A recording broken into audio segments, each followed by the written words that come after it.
Hello, everyone. My name is JD Calderon, and this is Indy Comics Explained. And yet again, I brought another fantastic group of independent comic book creators. So please hit like, hit subscribe, share the video, let everybody know we're here. And without further ado, I got this guy filling in for the other dude, Tom. Filling in for the other dude. Yeah. That'll happen from time to time. I'm the fill-in guy. Yeah. There you go. And then I got this dude filling in for Tom. Hello, everybody. What's up, Mark? Please introduce yourself. This is Mark Torres for Came From the Radio, the official, the Big Apple Con. We host a syndicated weekly radio show on WGBB, Long Island's oldest radio station out in Long Island. And I'm also the writer of my book, Designated, book about two warring alien races fighting over a new discovered power source. The war finds its way to planet Earth, and as a result, some humans gain abilities. Issue 1 is available, and issue 2 just came out 3 weeks ago. So hooray. Cool. Now, for anybody who's asking, I don't ask Tom to introduce himself because everybody should just know who he is by this point. That's correct. That's what I assume at this point. Yeah. Everybody just knows. So, you know. Yeah. It's me and J. Scott Campbell. We're like the same thing, you know. There you go. Anthony, please introduce yourself. Yeah, I'm Anthony Christou, fantasy artist, comic book writer, game designer, based in Adelaide, South Australia. When I'm not writing or painting, I'm in the garden growing stuff or doing whatever, really, you know, playing video games or whatever. So, yeah. And it's morning here in Adelaide. I'm facing the Arctic Ocean. So, yeah.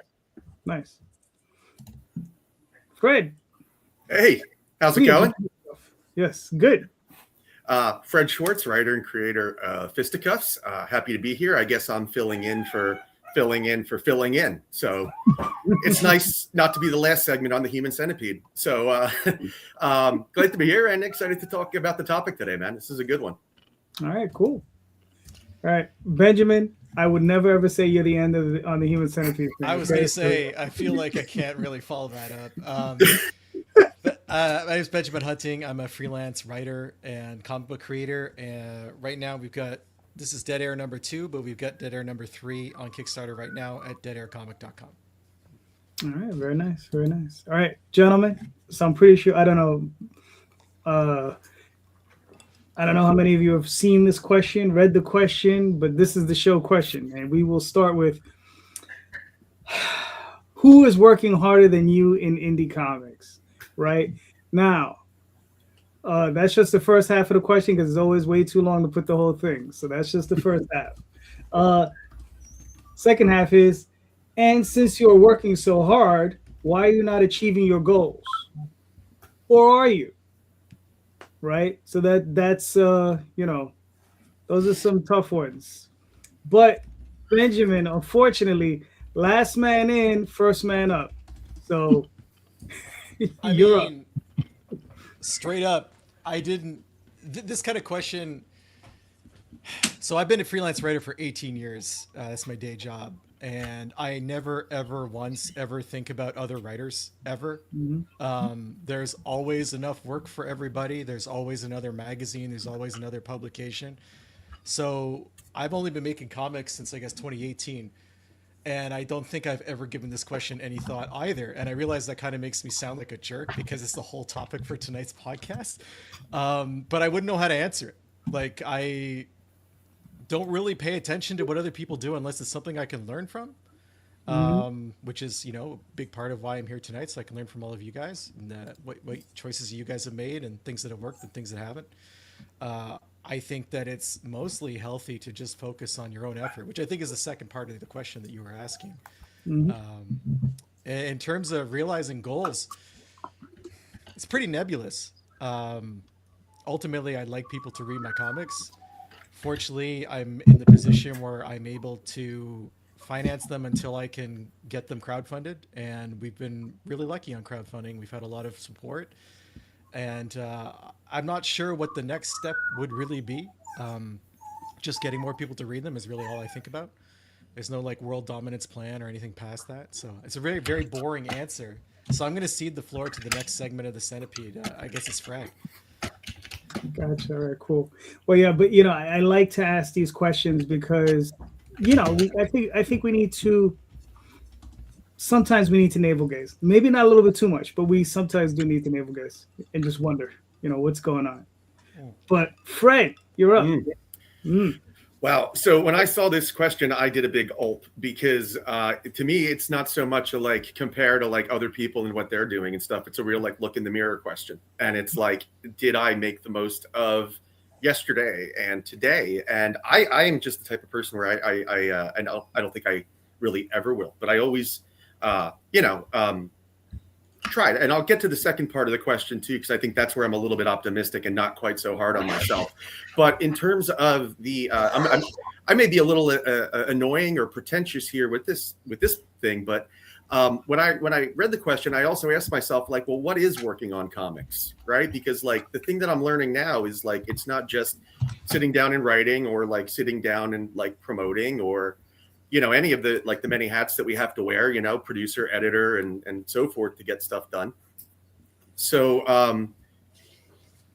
it's also taking in content, reading other people's work, reading stuff that's in like the zeitgeist, reading stuff that you can learn from and stuff. And so, I don't know. It's a weird thing to me to like ask myself because like I don't have a lot of, I don't have much of a like a significant other or children or anything like that other people do. So kind of like everything I do is to try to keep, serving, learning story, learning comics, learning, stuff like that. I was watching a really interesting true crime the other day because I was thinking about something, a story idea. And one of the cops in the true crime said that he had this ritual.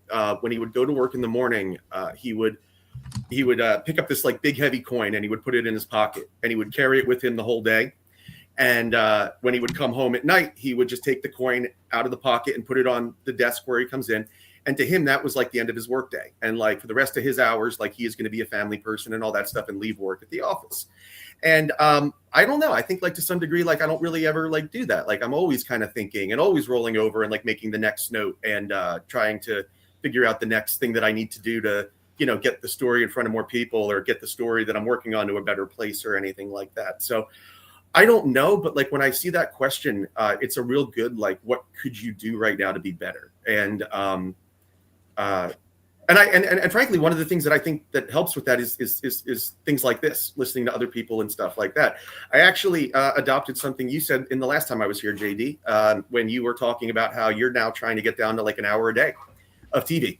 And I tried that for a few days and it made a huge difference, man. I got so much more done and I got, and that's the other thing too. Like when you say like, what is work on comics? Like I'm a very streaky person and I have a hard time sometimes just sitting in the computer and like writing in the blank page. I'm, more like make notes and collect things. And then it's very, I don't know. I have like my own kind of like process that might be a little like weird to people. So I don't know how I like stack up to other people. I wish I could be one of those more people that's like, okay, I'm going to sit down today and from like 9 to 5, I'm going to get stuff done and stuff. I mean, I do have tasks and I do try to accomplish stuff, but it's different. So I don't know. I guess to answer the question, to bring it all home is, I don't know.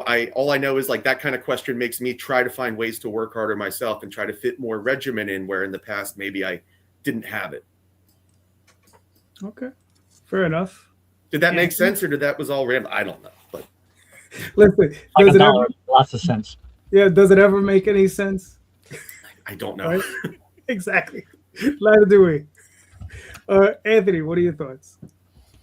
Oh, whoa. This one kind of hit home hard. Like, I feel like I'm the artist, writer. I don't do the lettering. And I even hire someone to help me with marketing the comic or doing my posts and stuff like that. So I feel like, guys, I'm the one that's working the hardest. Sorry, just joking. but you get what I'm saying. Like, I'm doing the art, the writing, and the problem with that, the big freaking issue with that is that you burn out, right? And so because I'm the artist, the writer, and it's been to my detriment. I haven't been able to do a graphic novel every year or a comic book, and I think that's where I've lost my momentum. So what happens is when you work too hard, you get screwed over. You screw yourself over, like being the artist and the writer and the editor. I mean, like I said, I bring on other artists to help me speed me up, but still it's not enough. And I have an assistant and it's not enough because you need to work with more people in comics, or you need to have, multiple comics and you're just the artist, something like that. But At the same time, I've had a lot of success too, though. So, like, I've had projects that have overfunded. I've had graphic novels that have raised 20K, like we said. This one is at 81%. We're nearly there. We're going to get funded, but this will be bittersweet for me. This will be bittersweet. This will be, I just barely fund, and I know I'm running this project at a loss, you know, or breaking, whatever you want to call it, breaking even. I'm not getting paid for my time. I get to print the books. My fans get it. And I'll be walking away. I'll be stepping away, guys, from Kickstarter for comics. You know, so this is actually a farewell message, you know, to my fans as well. So it's kind of bittersweet in a way, because it's not enough doing everything on your own. Doing everything on your own gets tiring. And like I said, I'm looking for a publisher next. That's what I need to do. Is I need to find a publisher that's going to pay me upfront. I can work on the book. I don't have to do 1,000,001 things to keep my comics alive. And, you know, like I said, and also the whole landscape's changed. So even if you work hard, things like the landscape of Kickstarter changes, you know, where now my comics are fantasy, high fantasy, Lord of the Rings style, G-rated book. It's got to compete against gritty superheroes, horror, and NSFW comics. Not knocking that genre, but I'm just saying that's what Kickstarter seems to want, and the big brands, and your Marvel and your DC, which that wasn't around in 2016. So, yeah, I think it's just more like, because I like to, I'm not blaming other things, but you got to look at it. Well, I'm doing everything I freaking well can to fund a book, but if it's not profiting, there are other factors at play. And sometimes you've got to just be like, who cares? I'll walk away. You know what I mean? So it's not like I give up, you know, because of that. It's more like I can't do anything more about the situation, like other than, you know, sending emails out, doing what I'm doing already, marketing it all myself as well.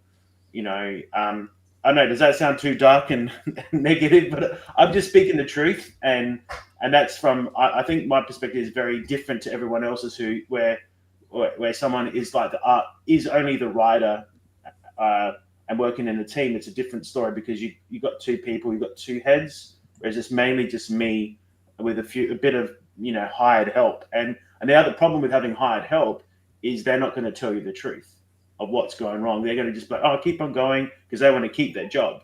You know what I mean? So whether you're hiring someone in marketing or you're hiring someone to do your lettering or whatever, I mean, they want to see you succeed, but they're not going to see what's a bigger problem, or it's not their baby. You know what I mean? It's not their project in a way. Whereas if you're working with, you're co-sharing IP, someone's a writer, someone's an artist, there's a bit more something on the plate for that other person to make it succeed. So anyway, that's my 2 cents. Probably gone off on a tangent here, but yeah. I mean, if you're hiring an editor, I would really hope that they're telling you where you're going wrong, because that's like the whole reason you hired them. That constructive criticism. Yeah, for sure. Yeah, and I've hired people to edit and look at my book, and you know, definitely taken all the feedback on board. But it's not. I don't think it's what I talk about hired help. It's more marketing, you know. So it's more people that will tell you, oh, you got to throw money at Facebook ads, when really it's probably the worst thing to do, because they're trying to make a buck off you to do their Facebook marketing course, you know. So it's not even, I'm not looking at, actually, it's not the creative people that I've hired to help me. It's actually more the marketing gurus and the schools and the courses out there. You know, there's a lot bigger picture at play with, you know, is it really worth advertising a comic book? You know, probably not. You know, a $40, $30 product, you're to acquire a lead, you're probably going to spend $20 to get that lead, maybe even more. You know, so, but yeah, editors, I've hired them, all done a great job. It's just, you know, it's just a tough game, I guess. Comics, as we all know. So, all right, cool. Mark, what are your thoughts? Well, the hardest person working in the indie comic scene, to my opinion, would be Mike Kingston, who does Headlock Comics. I met him hundreds of years ago, and he does a comic about wrestling. Good stuff, and too. He knows them. So yep, I've got a bunch of his books. Yeah. And working very hard. And we had him, we did a live show with him. And he was telling me, yeah, I'm over here doing this convention. I'm going to come down, drive down to New York to meet you. Then I got to go over here next week, and I'm going over here. So I see him all over the place. I see him hustling, and I have seen him hustling over the years. So hands down, out of everybody I know, sorry, JD, you're on the top 5. Okay. But Mike Kingston Headlock is the guy who really is working the hardest in the comic book industry world. Now, for me to get to his point, that's a completely different a horse. I just keep on doing what I'm doing, and I'm trying to keep on pushing as best as I can with my resources and the time available to me. For example, when we released issue 1 3 years ago, we did a performance at New York Comic Con. We had a panel. We had Trauma, which is the people who make the Toxic Avenger. They presented us. And so now that I have issue 2 coming out, well, it came out this 3 weeks ago. I reached out to Trauma again, and we're going to see if we can get into New York Comic Con for a second year to do our panel of reading this as a radio play. I've already submitted to New York Comic Con. I'm just waiting to get the approval. All right, cool. And Mark, don't even worry about it because I'm not even in my own top 5 hardest working person. So. I want to change my answer to JD, by the way. I'm sorry. So if the question is who's the hardest working man in Kickstarter, it's JD, because it's every 3 weeks something's launched. He's there again. He's there again. He's there again. He's the most consistent. Yeah. And the shows and everything. Like I really do admire your consistency. It's like a trait that I hope that I can get towards. I shut the effing TV off. That's how good you did, man. I was like, fuck it, I'll put the remote down. I've picked up all of the TV time you've lost. I've picked up. Don't worry. Okay, cool. Don't worry. Which tells you my answer to this question, which is everybody's working harder than I am. That's really the reality. In at least in a lot of sort of ways that we would quantify who's doing this and who's doing that and so on. I'm in the vein of Anthony. I don't do the drawings, but I do everything for Big Dog Inc. I write the stuff, I create the stuff, I find all the artists, I do all the art direction. I'm hiring letters, I'm wrangling all of the cats, plus I'm doing sales, plus I'm doing this goddamn show again, plus I'm doing Rosario's show on Friday, plus I'm doing my own shows whenever I do my shows. So there is a lot going on, and as I start to think about it, it's like, Jesus, I'm doing a lot because it's all me. Everything lands on these shoulders.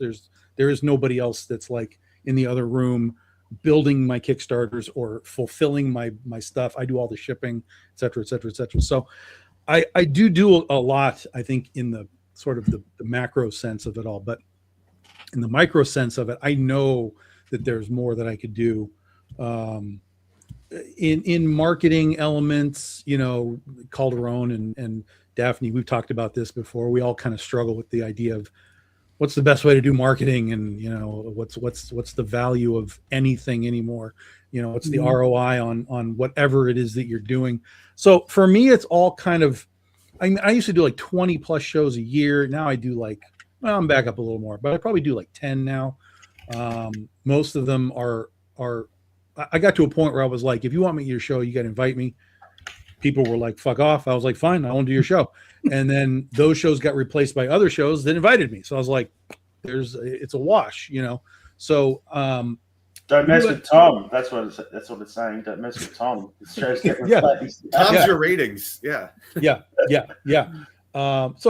we're back up to about 10 shows a year. Most of them are invited, which is great. I really appreciate that. Some of them have let us grow from small spaces into larger spaces because we seem to have some value to their con, which is great.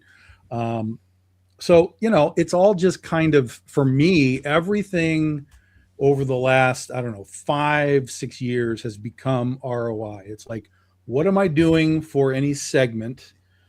And how much time does each segment really need? And then how much time would each segment require to do more, whatever do more means. But for me, I've found like a comfort level, and it's kind of dangerous because it borders. I'm on the right side of the line where the other side is lazy. Like you're either lazy or you're comfortable. And I'm not lazy yet because I still have too much to do, but I'm definitely comfortable. Like the Kickstarters do fine. The conventions do fine. I enjoy doing the shows and coming and talking about stuff. So I'm in this comfort bubble of like, everything's fine.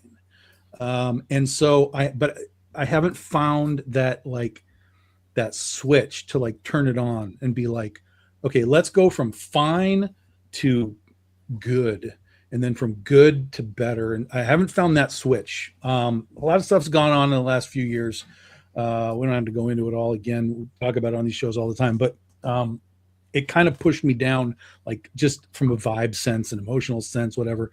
I kind of just settled back down, and I feel myself now starting to push, though. I'm writing a lot. I'm way ahead on my writing right now, which means all the artists can get ahead on writing. So everything in the Kickstarter sense, which is my business now, is getting better. It is slowly taking steps forward to be a little better and a little better and a little better. So that makes me really happy, and I'm going to kind of coast on that for a while because it feels good that part's working. Once that part is sort of like just doing its own thing, like it's perpetual motion, then we'll worry about, okay, what's the marketing step? Do we add 2 more cons? Do we go to a different part of the country to help all this work? But for right now, I gotta get that part coasting, and we're close to it. All right, cool. It's funny, when I first came up with this question, I really wasn't thinking about the actual physical work of doing comics, because that's so ingrained in my blood. Doing it, it's like second nature, right? Like I just go ahead and start doing it, right? I was thinking more marketing, right? And it's just like, because Rob Multari, man, I mean, the way he has it worked out in his system, and I'm like, he starts talking about it, I get tired just listening to him. I'm just like, oh, dude, the way he does this is not going to work for me, because there's so many other things to do, and I see so many other people, and I see a lot of complaints, right? Well, I shouldn't say complaints. It's concerns. It's, it's a lot. Yeah, I could definitely say it's some kvetching where, everybody's saying, the algorithm doesn't work for me. The Facebook ads don't work for me. And I get it. The Facebook ads don't work for anybody except the chosen few who pump $20,000 a year into it. Right. So, but a lot of people are expecting these results that they haven't worked for. Right. If you expect to sell as many books, I mean, if you expect to raise over $50,000 on a campaign, but you haven't had a 10-year career at Marvel or DC at a high level, it's probably not going to happen for you. It can happen, but it's probably not going to happen for you. You can build to that, but that takes a long time, and that takes a serious strategy and a serious effort. And I don't want to discourage anyone, but I would just say always take a serious, hard look at where you're at and, go from there, because a lot of people overestimate themselves as to where they want to be and what they want to do. But, if you want to raise that big money, you need to focus on getting them to Marvel and getting into DC to build that cred with a much larger audience. Kirkman said it long before I did. So, that's just the way, that's how I feel about it. But what if the books you make don't have anything to do with DC or Marvel, though? Like you need a pathway that doesn't include mainstream comics. Like absolutely nothing I've ever created would ever be published by DC or Marvel, right? Well, no, but you could go work for Marvel and DC. You could write Batman. You could write Wonder Woman. I didn't read any of that growing up. I don't read it now. It's not. None of the writers at those places have read this shit before. That's why we have what we have right now. Yeah, I just don't have a familiarity with that side of the industry, Right. I mean, to answer the question, okay. I back in the 90s, I was writing professionally. I wrote this book called Tenchi Muyu, right? And I knew nothing about that project. It was an anime. It was an anime, obviously from Japan. I'd never heard of it, never seen it. The company hired me. They handed me a bunch of videotapes. I watched the entire series, and I wrote the 6-issue limited series they hired me to do, right? You're a professional writer. It's all about research, right? So, if they hire you to write Batman, I'm pretty sure you're going to make it your business to read the last 200 or 300 issues of Batman, or at least the best stuff. Or just any of these companies that have licenses that you understand. There's stuff that's like Conan, and there's cartoons and stuff. Now, obviously, those are higher profile books, and they're going to probably get some names. But as stuff goes along and it expands, like look at Thundercats right now. Thundercats was just a Thundercat series. Now it's like 7 spin-offs, and it's just this wild, rambling of stories. So if you were a Thundercats fan, just as an example, you could go over to Dynamite and talk to those editors and be like, you ever got a spot? You ever got an annual? You ever got a short story? You ever got something?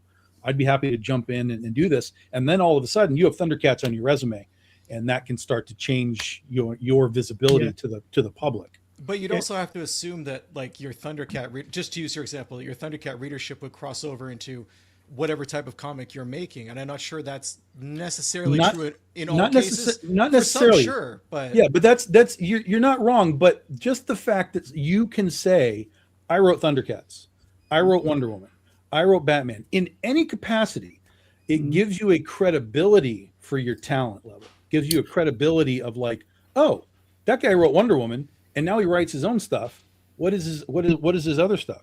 It also gives you credibility in the context of Comic Cons, because you can tell promoters, I'm a Batman writer, I'm a Wonder Woman writer, I'm a Thundercats writer, and that within that context will level up your visibility and value, whatever that means, to them, and it might even get you extra space, discounts, or a table at a con, where again you can then sell your stuff. So the whole point is to level up your perception within the bubble of people that don't know who you are. And then, if you're writing Thundercats, but then your own book is like, H.P. Lovecraft, there might not be a crossover, but all it's allowing you to do is have something on your resume. It's like I was a CEO of this company. I was a CEO of that company. I can run your company. So it's leveling up your resume in whatever possible way you can, and then using that to, translate down the line. Yeah. And I'm sorry. Go ahead, Fred. One thing that's actually really helped me without doing exactly that, but just at like the infancy of my career, is has been like pull quotes. I've had a lot of success. Like I met Dan Didio and Frank Miller to signing, and I was able to get a quote from Didio. I got some from Scott Snyder, and having that kind of credibility, like even though like I'm not working for DC or Marvel or anything like that, it lends a little bit of that Marvel DC name value that helps people be like, especially at cons and stuff, be like, oh, okay, maybe there's something worth trying here because of the brand adjacency, I guess. So I mean, things like that help without me needing to be. I mean, I am a Marvel and DC fan, but that stuff helps without me writing a Spider-Man or a Batman story, but it like lends legitimacy to what I'm doing, I think. Yeah, so to connect a fan base that doesn't know you to something that they do know. And if you're connected to something that they do know, that opens the door for you. Yeah. I mean, to connect. Can I interject at all? Or Go ahead. Yeah. So, I mean, I think any sort of credibility helps if you're wanting to level up your brand. Like, for instance, I've published puzzles internationally in America and Australia. I've worked on AAA video games, and like going to conventions in Australia, I'm now a guest at, yes, I've got my own indie comic, but I'm a guest because I've worked on a major video game like Path of Exile as an artist. I've been publishing multiple puzzle publishers across the world. And so, and even like during COVID, that kind of propelled me to put my comics on a higher platform, because now like, oh shit, I've seen his art in Kmart. He's got his dragons in Kmart or Amart, whatever, Walmart, sorry. So it can be in any form. And I think, and like to go back to the whole thing, I kind of agree. Like I'm a fantasy artist, and my stuff is fantasy. Like I'd want to work on the Jim Henson comics so like, you're right. I should really be approaching those guys to be an artist and a writer on a The Labyrinth comic or Dark Crystal comic or a Conan the Barbarian comic. But what's the next best thing? Going to a publisher with my stories, like a major, youth audience publisher, like Scholastics or whoever publishes kids comics, and going, hey, these are my books. I want to do the next volume with you guys and republish everything or remaster everything or whatever. So I think there's many ways you can attack growing your brand. And, it's always navigating what is the best option of your time, because I mean, and also to go back to your whole thing about who's working the hardest, I think we are all working our asses off. Yeah. And I think that's the true answer is we're all working our asses off, but we're all trying to figure out where we belong and that's a constant battle, and it's a constant shifting landscape with the world economy, with things that are going on in the world, and we have to always adjust and pivot to get to that next pinnacle that we want to get to, you know. So overnight success is not overnight success, you know what I mean? It is a Takes grind, 30 years. you know. So anyway, that's my last 2 cents. So I feel like I'm gonna come across as a contrarian, but I really have no interest in working on someone else's IP in any situation, regardless how it would impact my career. I came from, when I was much younger, I was a rave promoter. I was putting out my own music. You know, we were pressing our own 12 inches. We were doing parties in abandoned warehouses and stuff. We wanted nothing to do with the mainstream music industry. And I feel the same way about comics. I'm telling stories that I want to tell because I'm not seeing them anywhere else. And I don't really have an interest in porting that over to someone else's characters or another series. I feel like comics are an amazing medium because we're able to put out our own stories any way we want with unlimited budgets for whatever we want to do, right? Where there's so few constraints when we're looking at the page and the imagination that we can put on that. And like, if comics meant working for another publisher, I would not be in comics. I haven't had a job in almost 20 years. Like I'm not someone who can have a boss or anything like that, or work with concepts that I don't create. It's not something that interests me. Like I just feel very disconnected from that. I understand how it's extremely helpful for people's careers who are connected to that type of storytelling and have a connection to that type of comics. Don't get me wrong. And I have seen it work for some indie creators, but like personally, I can't connect with that. So I feel like the odd man out here, and I don't want to like disparage anyone who's looking at that as a tool for building their own brand, as you said.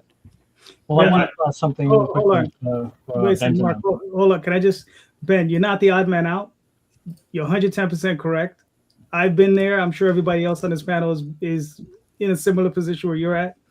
I started self-publishing when I was 21 years old in 92, right? Been self-publishing ever since.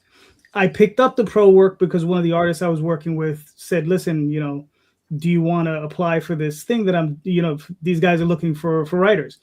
And I had a choice at the time. I was young. I was 25, I think, at the time. And I could either flip a burger or I could go write comic books. So I wrote comic books for these people, right? So that was the choice. But ever since then, I've been working on my own stuff. Now, to add on to what Tom was saying, what I did with Tenchi Muyu, right? I wrote that in 97. Some guys just recently reprinted it, right? And I spoke to them. I got a royalty for the work that I did, which was great. But the other thing that I got was I got the mailing list from Kickstarter from it. And out of that mailing list, I got 3% maybe, if I'm lucky, of those people to come over to my campaign, right? So now they had 1,800 backers. Okay, so I only got like 50 or 60 new backers, but that 50 or 60 new backers to my campaign was huge. You know, it added several $1,000s to my campaigns, and my campaigns regularly make $2,000 or $3,000. So it was like, so for that to happen, I was able to grasp that small amount and bring it over and help, and it's worked. You know, to you know, help me monetize a little bit more my stuff. So and here's the thing, I got a full-time job. And comics is my very, very expensive hobby, right? So I take it, and whatever funds I get out of it, I give it right back to my artists, right? So that's what I do. So the more money I make, the more money I can give them. And a lot of them do rely on me for the regular paycheck because I've worked with a number of them for like 10 years plus, and there's like 4 or 5 of them. So that's what I'm saying. Like if I ever got the opportunity to do that stuff at those companies, I wouldn't necessarily, it's not something I want to do because I'm not pursuing it, but I wouldn't look down my nose at it. Right. I wouldn't be like, you know, I wouldn't be too high-minded about it because it's like, you never know, you know, if they, the old adage goes, you know, if they ask you to write Batman, go write Batman. You know, that's all I would advise. But I understand where you're coming from though. 110%. Because I really don't want to work because I've never pursued it because I'm not interested in writing Peter Parker. Yeah, I'm not interested in writing Spider-Man. But if they offered it to me, that's a whole different ballgame. You know? Tom. Well, I think Mark was trying to say something. Oh, I'm Yeah, sorry. so, Mark. Yes, I'm sorry. You're right. So first, Ben, I just want to say that you have to look at a different mindset. You said I haven't had a job for 20 years. No, your job is making comics. So you have to make sure you have the right mindset. My job isn't making comics though. Making comics is something I do. My job, I have a profession, and that profession is writing. But like comics is one aspect of that profession. Okay, fair enough. That's The my other thing I view. want to throw out there is that it's funny that we're having this conversation now, because when I went to comic school at 96 was the exact same conversation about how to get your stuff out there. And the answer back then was get into your foot into the big business guys, make a name, and then do your own independent stuff. Yeah. Yeah, and it's also not even just about the publishing, like being published out in that regard, but it's also just the people that you meet. You know, if you're writing Batman, you're going to have your editor and your assistant editor and your artist and your inker and your colorist and your letterer. Like, you're in a big circle of people that, you know, it's like 6 degrees of Kevin Bacon. It's like, where can that guy, who does that guy know that I'm working with now? And it can just create this chain of events to you know, take you through all kinds of places. Even if, you know, your goal is to make your own stuff and you want Image Comics to publish it or whatever, you got to know people at Image Comics in order for that to happen. It's not like it was back in the day where you pitched and they're like, yeah, we'll take you. Like, that doesn't happen anymore. You literally have to have track record behind you. You have to know people in order for Image to even give you a look over their shoulder to publish your book. So it's not just simply, I wrote Batman. It's all of the little people in the events that, you know, kind of come to get you there and take you out of there and see kind of what comes next. No, I can appreciate what you're saying. And I just think, though, is like the amount of time that I would spend writing Batman and making those connections and whatnot is time I'm not spending on the projects I want to spend them on. And like, of course, and have that balance. There's no right or wrong in any of this. Like Calderon was saying, like, there's no right or wrong. It's just a matter of, if you are sitting there and saying, I'm not moving forward, ask yourself why. And if one of the doors that opens for you is, hey, we got something at Dynamite that would give you visibility from fans, visibility from editors, visibility from publishers, visibility from people that aren't looking at you, then that's a door that, you know, I think most people that are writers or creators or whatever would be like, yeah, that's a door I could knock on for a year and take me to where I could then take what I do have, my stuff, and maybe drop it off at some other publisher and so on, because it's the people that you meet along the way too. I mean, that's half the reason we do cons anymore. Yeah, you make some money, but it's the people that you meet. You know, you might be meeting creative people, you might be meeting publisher people, you might be meeting whoever, and you never know where those guys, again, 6 degrees of Kevin Bacon, some guy might look at your book and be like, hey, I know this Hollywood guy. You want to turn your thing into a TV show? You know, so it's all about, it's partially about the actual work, but then it's also sort of the larger scale of who are you working with? What new pond have you been dropped into that could move your own projects forward, you know, down the line? That's where, and again, I'm like JD, I don't go chase Marvel and DC or any of that kind of stuff. I don't do it. I've had some things offered to me that some I've taken, some I've turned down. But you know, everybody's journey is whatever they want it to be. So that's it. I think ultimately though, it's good to do our own thing. And I agree, like, you know, if you don't want to do like work for these big brands, that can be daunting, and it can sometimes not work in your favor as well. But I will say this, like, I see a lot of people also succeeding by, like, a lot of artists just going, I'm going to do fan art, right?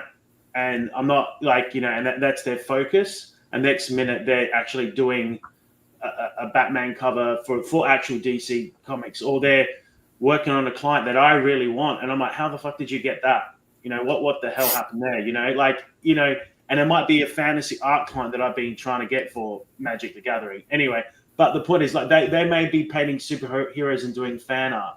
And because, you know, things like big companies that you may want to work for change what they do. But I guess what I'm trying to say as well is, like, most people that I know that have really scaled up what they do creatively have done a homage to other brands. Unfortunately, like, I don't know many indies whether it's in the film industry, game industry, or there's some people that are always an outlier, and they're just, and when their success comes from luck. So, like for instance, the video game Hollow Knight. I don't know if you know that game. It's made like hundreds of millions of dollars. It was a small indie studio, but they basically hustled and grinded, and they basically hit the jackpot with that video game. It just kind of went crazy nuts because people wanted that game.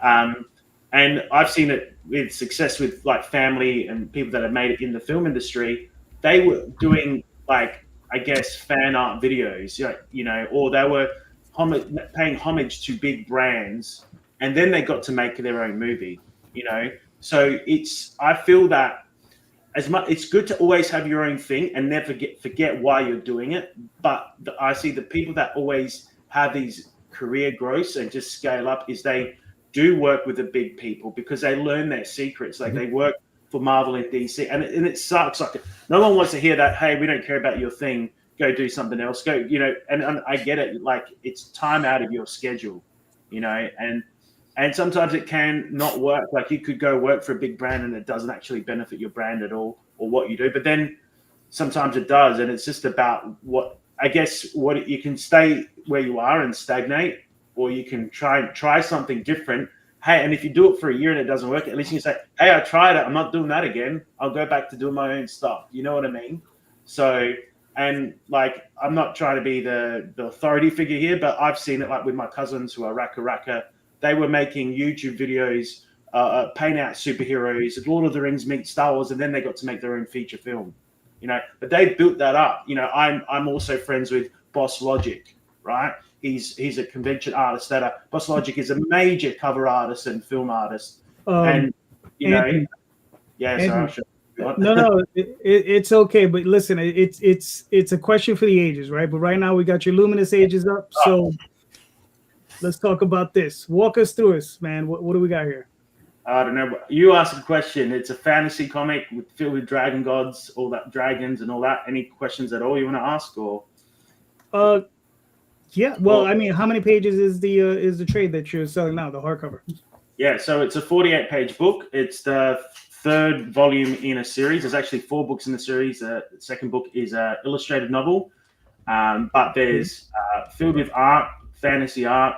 The premise is, I'll do the quick elevator pitch. It's a world filled with dream magic. There's 3 superpowers. There's the luminaries, the captivaries, and the chosen. So the luminaries can draw and bring creatures to life.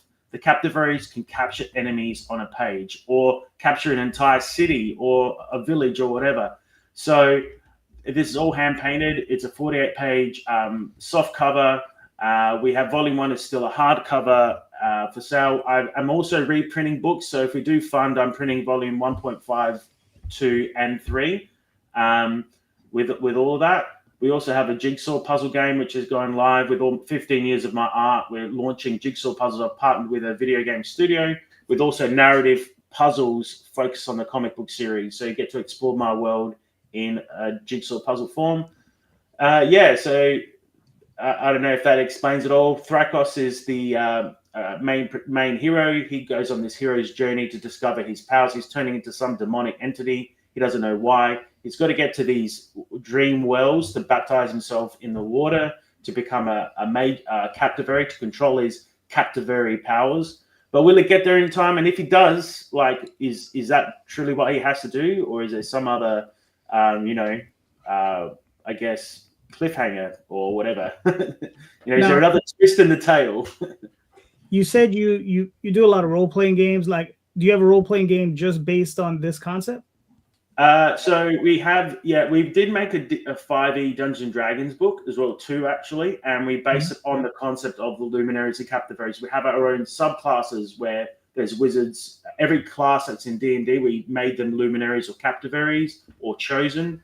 There is a third school in our world. They're called chosen. They're like dream warriors that can, I guess, wield multiple dream artifacts, but they can also manifest things with their mind and physical combat.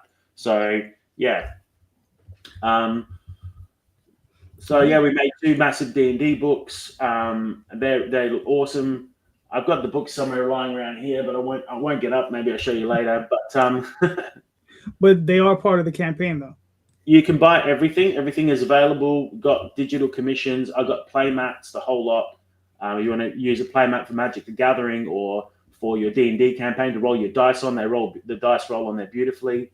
I normally do sell dice, but we chose not to do dice in this campaign simply because I wanted to make it all about the comics, because the comics need the love, the focus. Mm-hmm. You can also get your pet painted as a fantasy creature. I don't know if you saw that up there.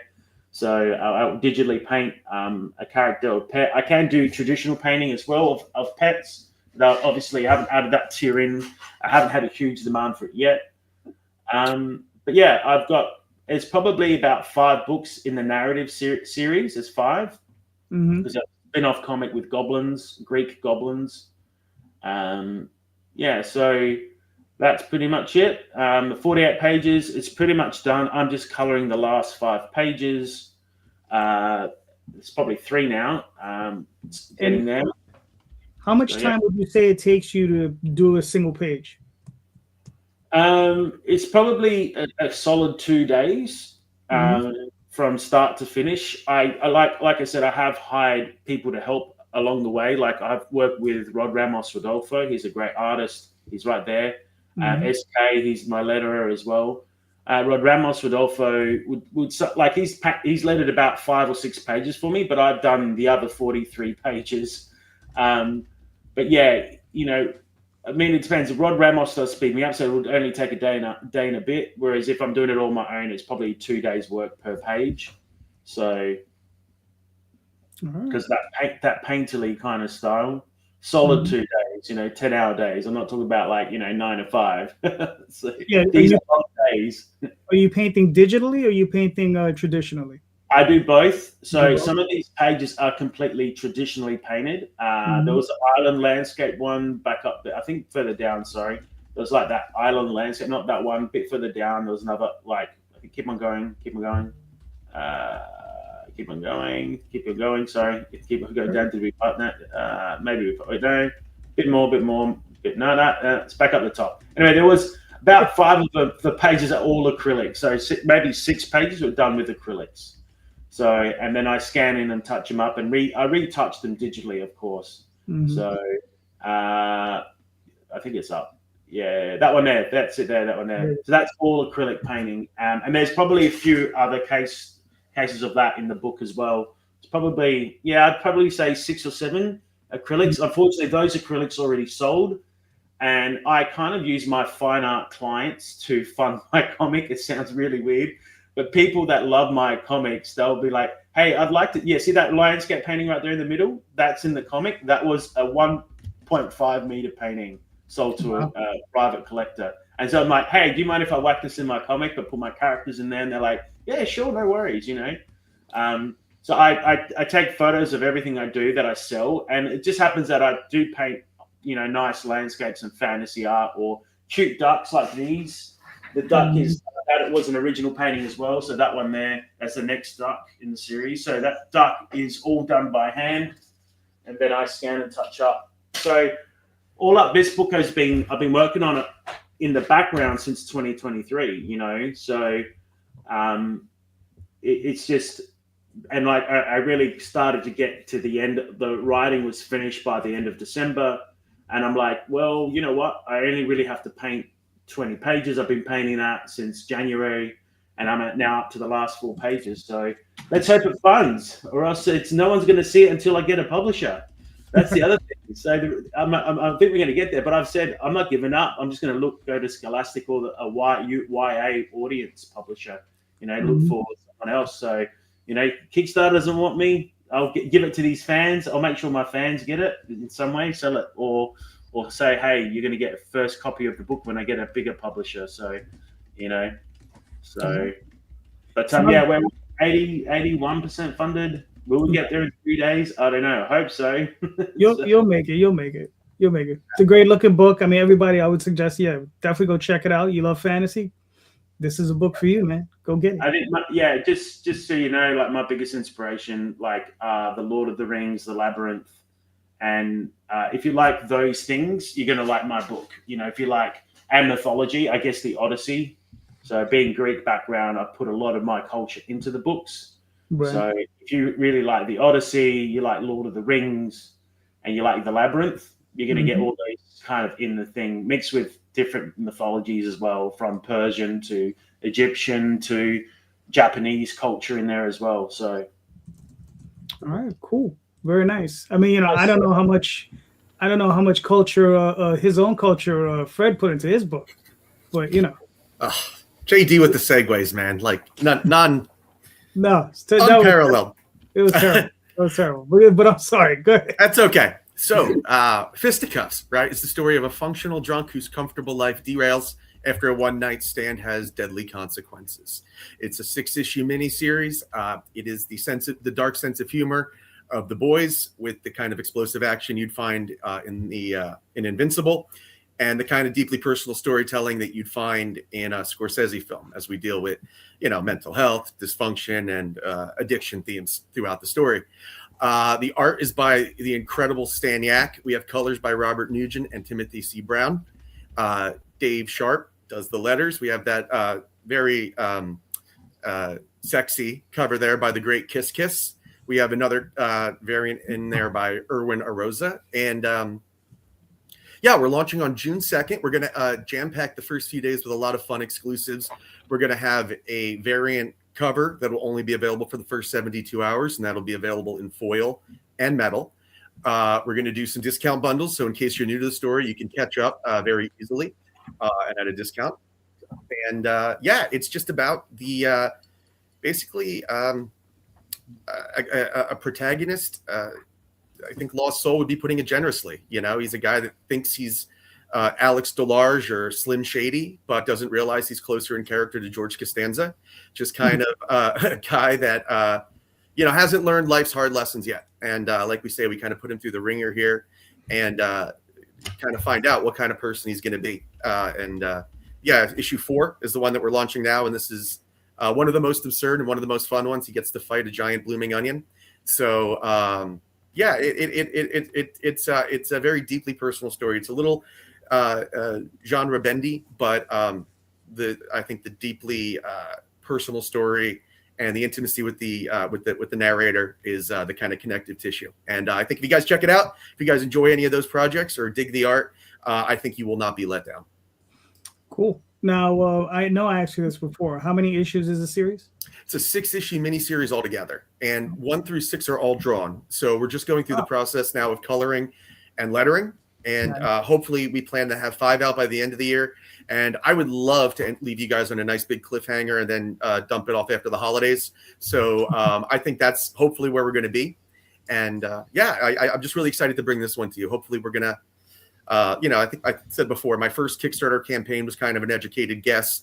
The second one was kind of refining. And I think this time with some of the exclusives, we're going to have some little figurines and little cool, tchotchke type stuff that, for the campaign. And we're going to get the foray into some stuff that we've never done before. So hopefully, we'll see what works, and, we'll have fun with this one. All right, cool. Very nice. Now, is Stan your partner?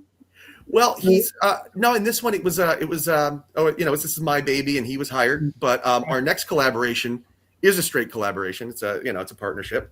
Cool. Was that a question, or was that the beginning of a segue? No, that was a question. Oh, okay. Yeah. No, this story. This was my pet project, my thing, and I was lucky enough to find him. So glad I did. He's, he 100% was like the perfect artist for this. He kind of is able to do the I describe almost like Jim Lee, kind of like clean forms and clean stuff, but he does it in kind of like a messy punk aesthetic that really suits the gritty story. He was a godsend. Best thing, luckiest I ever got in my life was finding him. Did he do the colors on these as well? No, colors. Issues 1 and 2 are Robert Nugent, and 3 and 4 have been Timothy C. Brown. Okay, cool. Very nice, man. It looks fantastic. Thank you. I did give the first issue a read through. I really enjoyed that. Thank you, man. I'm glad. But I'm a bit of a trade waiter. So. Yeah, I hear you. You have to wait a little bit for me to back you, but it'll happen once you put out that trade. I'll be there. The trade is coming. I really just want to hear what you think of it. I just want the JD Calderon review. Oh. Well, you gotta wait till I get the whole. See, the problem is I gotta get the whole thing in my hand. No, I know. I just, I think it'll be fun to, see how you take it after all this time. But it looks good, and it started good. Thank you very much. I appreciate it. Yeah, so very nice. So everybody, go sign up for that one because it looks. Yeah, awesome. I just did. Thank you, Benjamin. I appreciate it.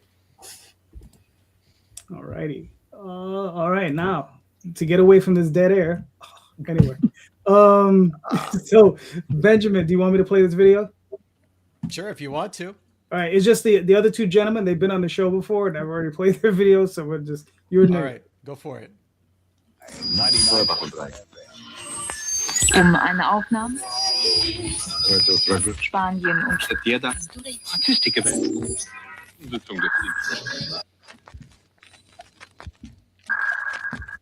It's time for a CJNK takeover, reaching out from the 1990s to bring you Dead Air Radio ripped straight from the pages of the Dead Air graphic novel.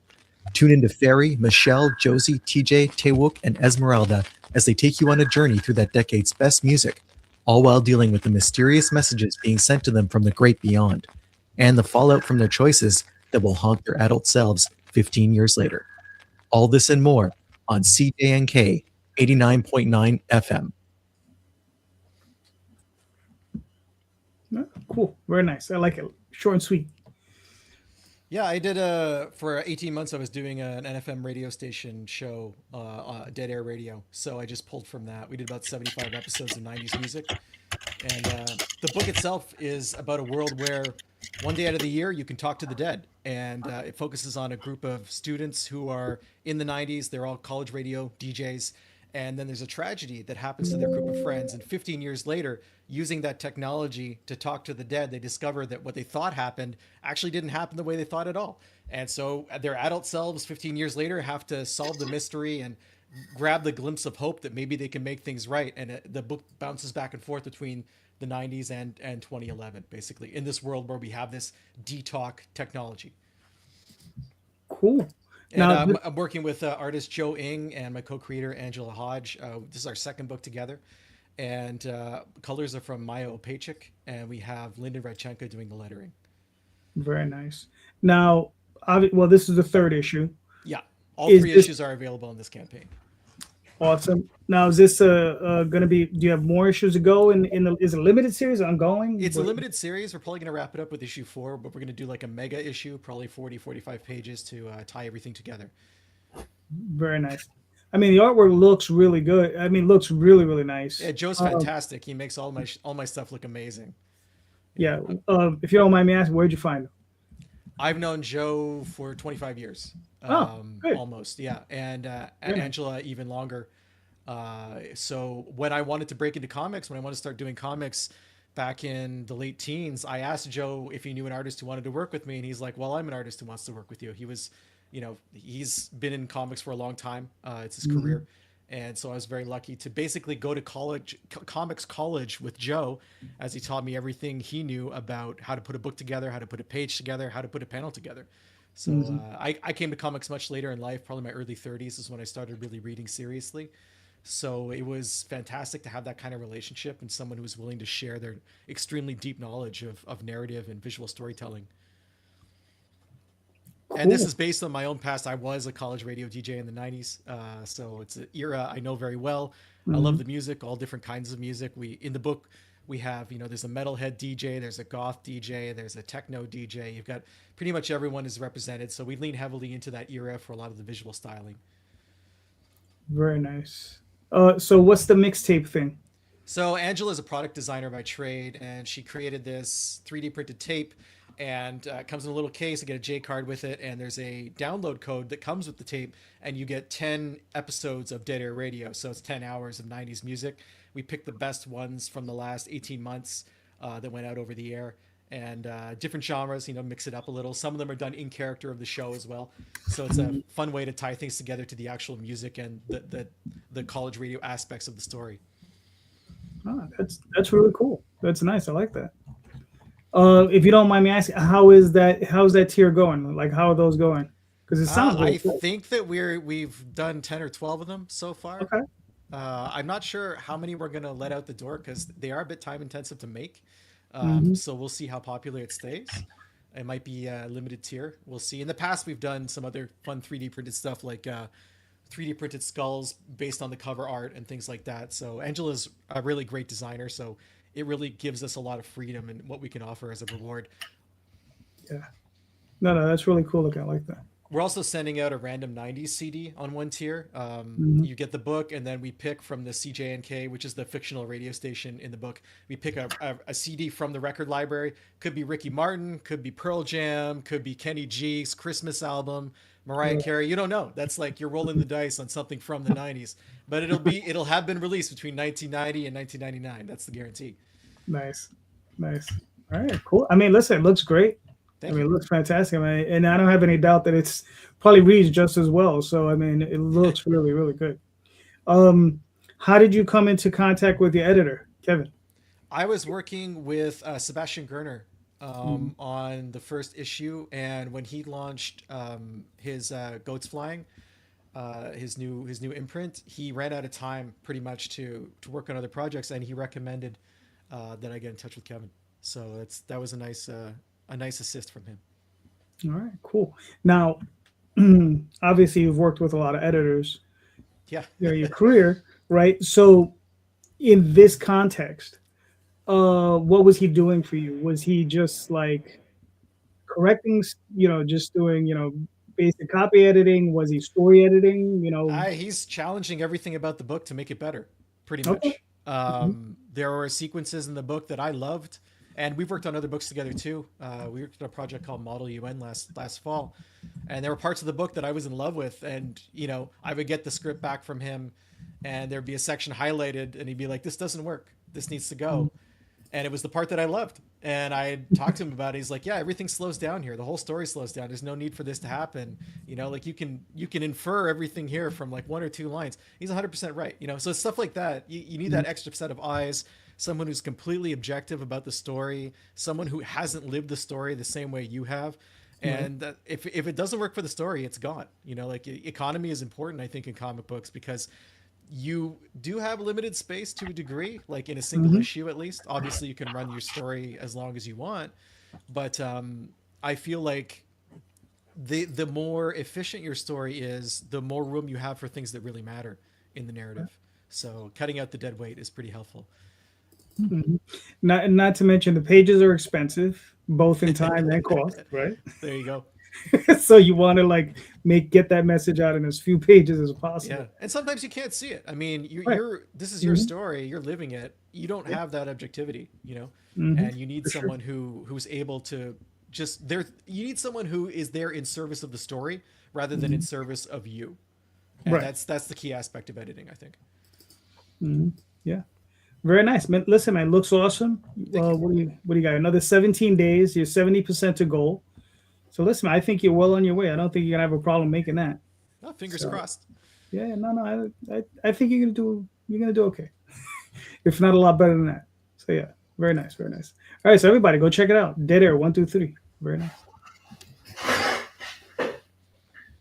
All righty. Now, Mark, Yeah. designated number 2. All right, so what are we looking at here? So we are looking at issue 2 on Crowdfunder with no E. It's different than Kickstarter. I really like the platform. I wish more eyes would be on the platform as opposed to Kickstarter. Basically, it's 2 warring alien races fighting over a newly discovered power source to fight its way to planet Earth, and as results in human skin abilities. The story was written 30 years ago. It took me 30 years to finally get issue 1 published, and it only took 3 years to get issue 2 published. The book is already actually made, and I prefer to have the book physically in my hand, or just about in my hand, before I launch a digital campaign. The best thing about Crowdfunder, and I do not work for them in any way, shape, or form, is that once the time frame is over, you can turn it into a store. So actually, I launched this probably 2 years ago. Book wasn't really ready. I paused it. I did some changes, and I was able to unpause it, and everything right back where we left off. So I really love Crowdfunder, and you can get issue 1 and issue 2 on this tier. All right, cool. Now, what's the deal with the clay figures?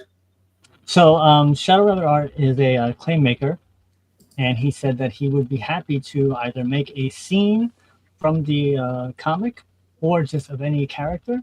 And if you just go look to his stuff, which is Shadow Rabbit Clay Art on Instagram, you can see that he does amazing work, and he's been in a lot of other people's projects. So he said that he would like to contribute in any way, shape he could. And I was like, sure, let's do it.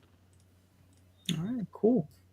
Now, I see you have Brian Kong work on it. What did he do for you? So Brian Kong did part of the cover of the issue number 2. So if you look at it, there's actually 3 different things going on here. So we have the model, which is my co-host, who just happens to look like my character. It wasn't even a thing. It was a photo image. We did a photo shoot of her. Brian did the exterior, the outer portion of the alien foreground, I would say. And then my graphic designer filled in the background part of it. So it was actually, originally we were going to have Brian do the full cover, but then cost and time, and I wanted to get this book out. So I was like, well, let's see what we can do. And I asked him if I could use part of his initial idea for the cover to incorporate into the issue 2 cover. He said, no problem. So that's how he got involved in that. All right, cool. Very nice, very nice. Inked by Peter Palmiotti, which is Jimmy's brother. And issue 1's cover is done by Russ Braun, who wrote The Boys. Wait, so hold on. Who's Jimmy? some guy, Jimmy Palmiotti. Some guy who works with, I know who Jimmy is. Might be other people don't know who Jimmy is. That's all I'm saying. Jimmy Palmiotti is, I guess, creator of Ash. He's worked for, actually, if you, what is it? Chasing Amy. He's in Chasing Amy as an inker. He's probably one of the most well-known inkers of the time. His brother, which is Peter Palmiotti, who's also worked for Marvel and DC in his own right. Yes. All right, cool, man. I mean, does this thing? It doesn't have a time limit, though, does it? So it's a timer for the amount of time you want to have it running. But then once it passes that, it can keep on going. So if you know, it says 100 weeks running, which is when I first launched it. Like I said, but then I paused it because I wasn't really ready to have the book ready to go. And I unpaused it. Actually, I unpaused it earlier today because I knew I was going to be on it. I figured I would have the digital up and running. So I unpaused it, and then we just go right back where we left off. All right, very nice. Now that I have the book actually in hand, so I can start selling it. Okay. Very nice. All right, cool. This looks awesome. I mean, listen, man. I mean, and Peter's already working on the 3rd issue? Peter should be, if you're listening right now, Peter, get to work. He should be working on 3, 4, and 5. Gotcha. All right. Very nice. Very nice. That's right, damn it. Get to work, puppet. Peter's a cool dude, though. All right, real quick, I'm going to pop this up. Tom, you don't have a campaign. What happened? 2 weeks. 2 weeks. Okay, 2 weeks. All right. So this is my campaign is currently running. This is a country night in New York City. This is an Oswald Chronicle. This is a story that Oswald is telling. And for any of you who don't know, Oswald's a mouse. And he is currently at a nexus point in his life, and he's telling the story to a group of people. And the story is about this young lady, and she's this young knight, and she is in a community who's threatened. And her father and her brother were killed in a war, and she's the only one left that can protect her family and her family name. So she has to take up the mantle of knight. And they're being attacked by these weird-looking trolls and elves, and she has to go out and fight them. And she is eventually sent off to go to New York City to find a large stronghold of her own people to bring them back to help them fight these people off. So, and this is her story and what she goes through to go through this. And one of the things that, you know, Jade Gonzalez, my longtime artist, you know, as you can see, she draws a cartoony style, but when I write this, I don't necessarily write this for a cartoony style. I just write the story that I just see in my head.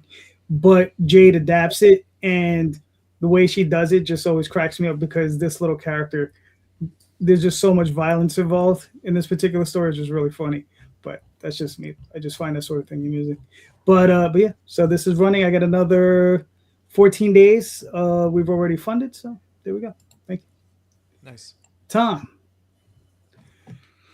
Yeah, so this is just an easy one. I'm just kind of curious. So it's kind of a 2-part thing. Do you guys actively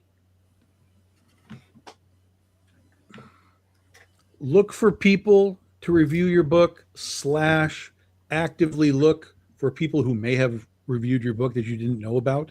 Just like it's somebody just generally like on Goodreads or whatever, like they're just like, oh, I did a review on this book on Goodreads.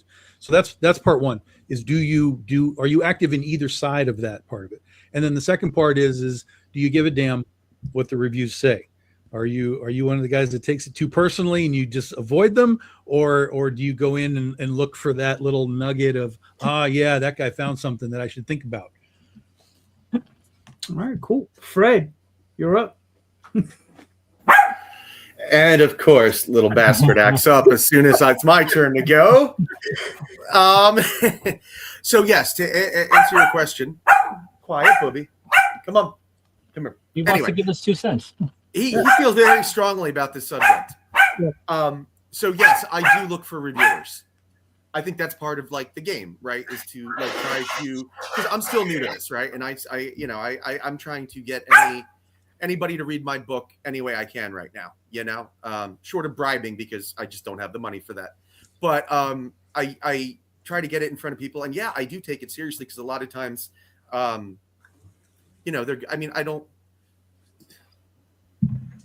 look for the value in them, whether it's like positive or negative. Like a lot of times I'll see something, and a long time ago, I heard like Quentin Tarantino once describe, and I think I mentioned this on the show or one of the shows I've done a while back. He says, when you do a story, you should make sure you know your story inside and out better than anybody. Mm-hmm. And I like to see the reviews, because I like to know if they're getting what I put out there, and if what I put out there was clear, and sometimes like I've seen a review or two where it's like, I respect their opinion, but like I disagree, because like I know that like what they're saying doesn't work is intentional, because what's coming for that is coming off late, like the payoff is coming later and stuff. So I think it's helpful to see if I'm on the right track or not, especially as it pertains to this book that I care a great deal about. And I'm also still trying to, anytime I get a review and there's something in there that I can use to try to help the book succeed, I absolutely do. The other day, I had a really nice comp to said it was like Shameless with superpowers, and I was like, I am going to use that. I started posting about it. I literally opened up my television, brought up Shameless on the TV menu, and took a picture of myself in front of it with the cast. So anything I can do to ttry to, use those reviews in a positive way, I do, because there are negative ones too. My first comic, if you guys want to hear a real quick funny story. My first comic was about a self-conscious scientist who made a Frankenstein body for himself out of the best parts of bodybuilders. And I'm going to go back and revisit that concept and do that story right. But the first version I did was very good. However, we drew way too many naked penises in the book. How many is too many? You went full Dr. Manhattan. Well, so here's the thing. Okay, I actually wait. How many per page? Okay, so I actually did the count, and it's about in a 28-page comic or 24-page comic, it was about 7 pages featuring a naked penis. So the ratio, there is a Goldilocks number about like penises per page. I didn't find it, man. I went, Goldilocks went way too hard on that one, no pun intended. But it was my first book, and I drew one scene in particular where it's about a self-conscious guy in the shower. You'll appreciate this, Anthony, being a Lord of the Rings guy. The line was, he felt like a sad hobbit in the presence of glorious elves.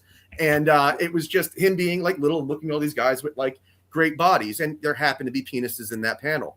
The artist just kept drawing them. And it was my first book. And I didn't have the heart to correct him, or the balls, as it were.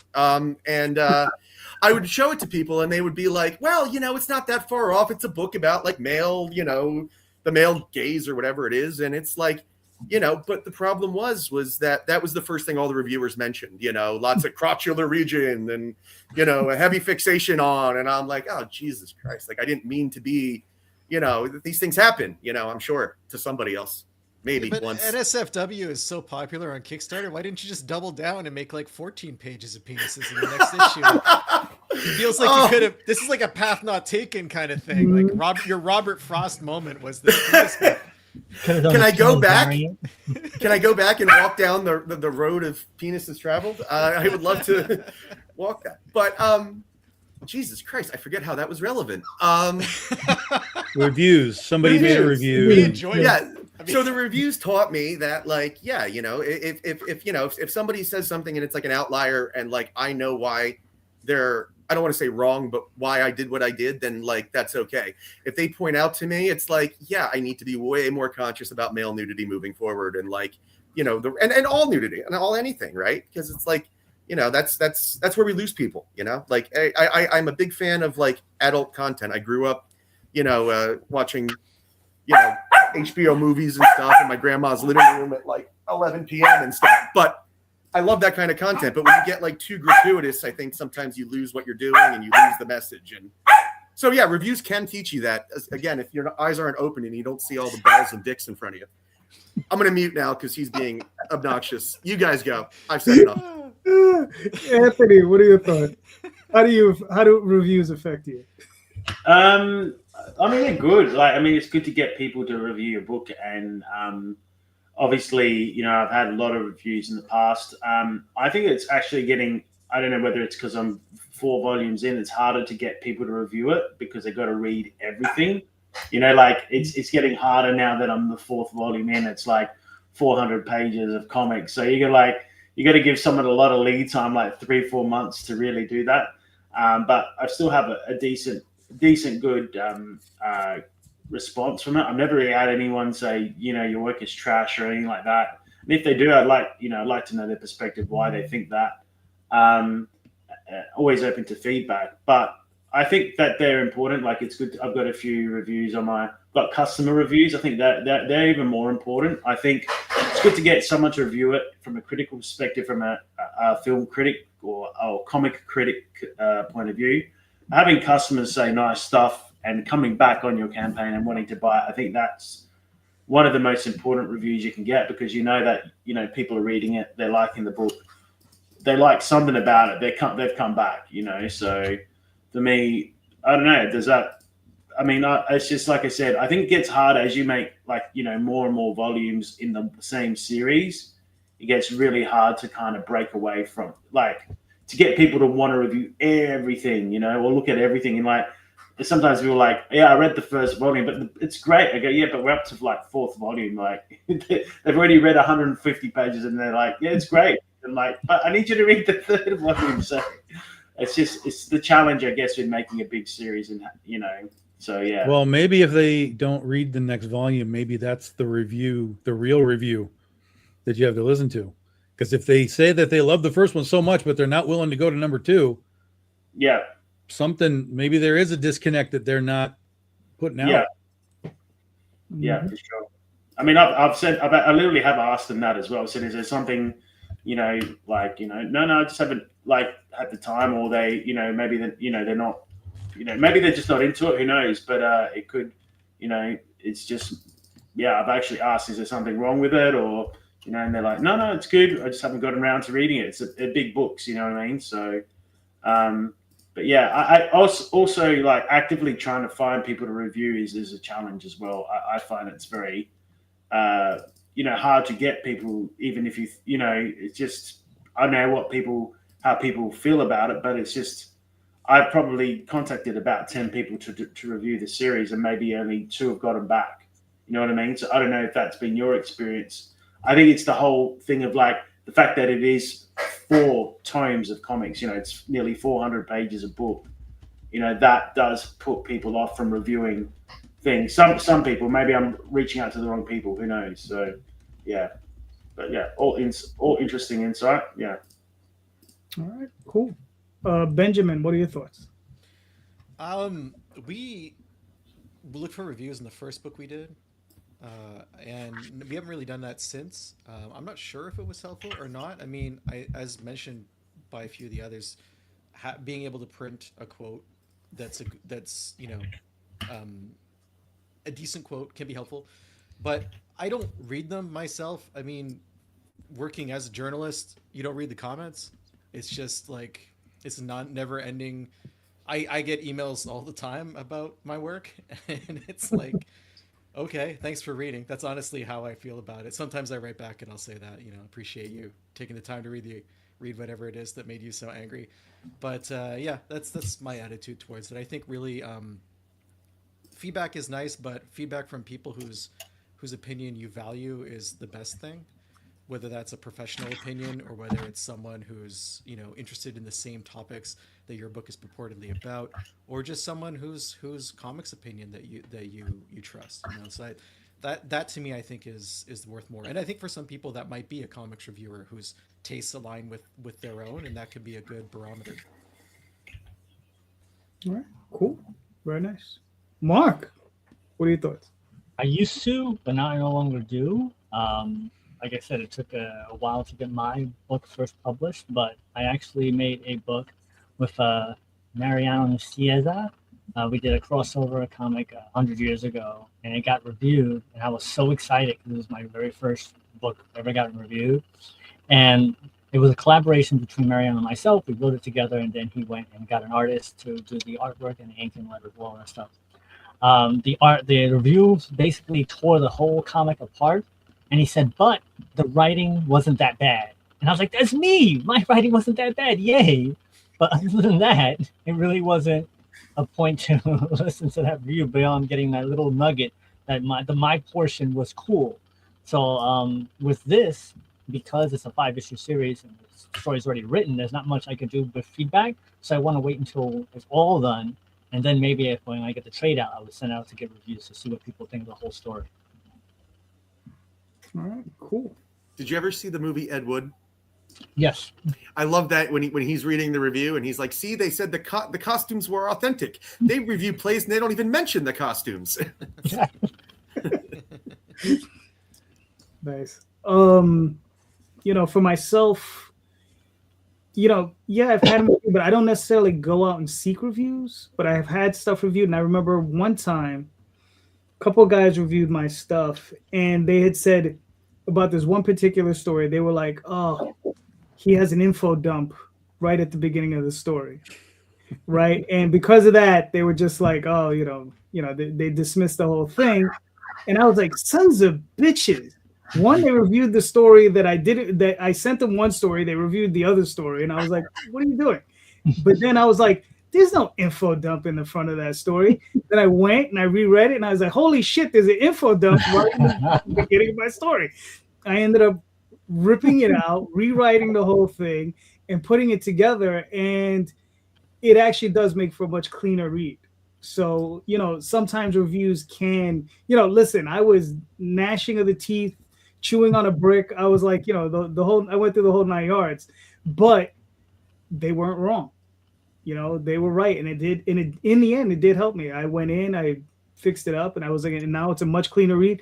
And if I were to show you the work, you wouldn't even notice that, I ripped that out. So, yeah. Mm-hmm. So, Tom, you're up. So in the early days, we used to actively go try and find people to review stuff. I mean, why wouldn't you? Nobody knows who the hell you are, right? So anybody talking about you should theoretically be good as long as the review is generally good. So we sent all of our books out for the first few years, trying to get people to review it, and they would review it. We'd get generally good reviews for the most part. I can't really ever recall getting like what anyone would call like a bad review. Like they might point some things out, some thought processes, but it was never like, what is this piece of crap? Like, so that I feel like that's good. We never really had that side of the coin happen. But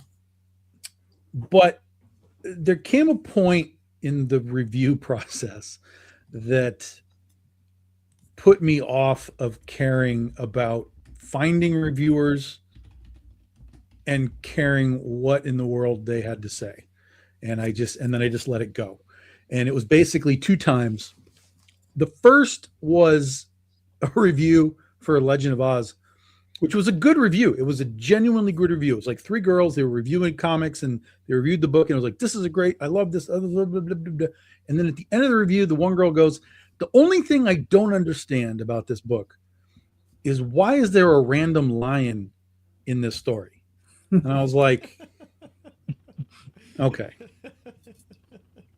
I can't help you here.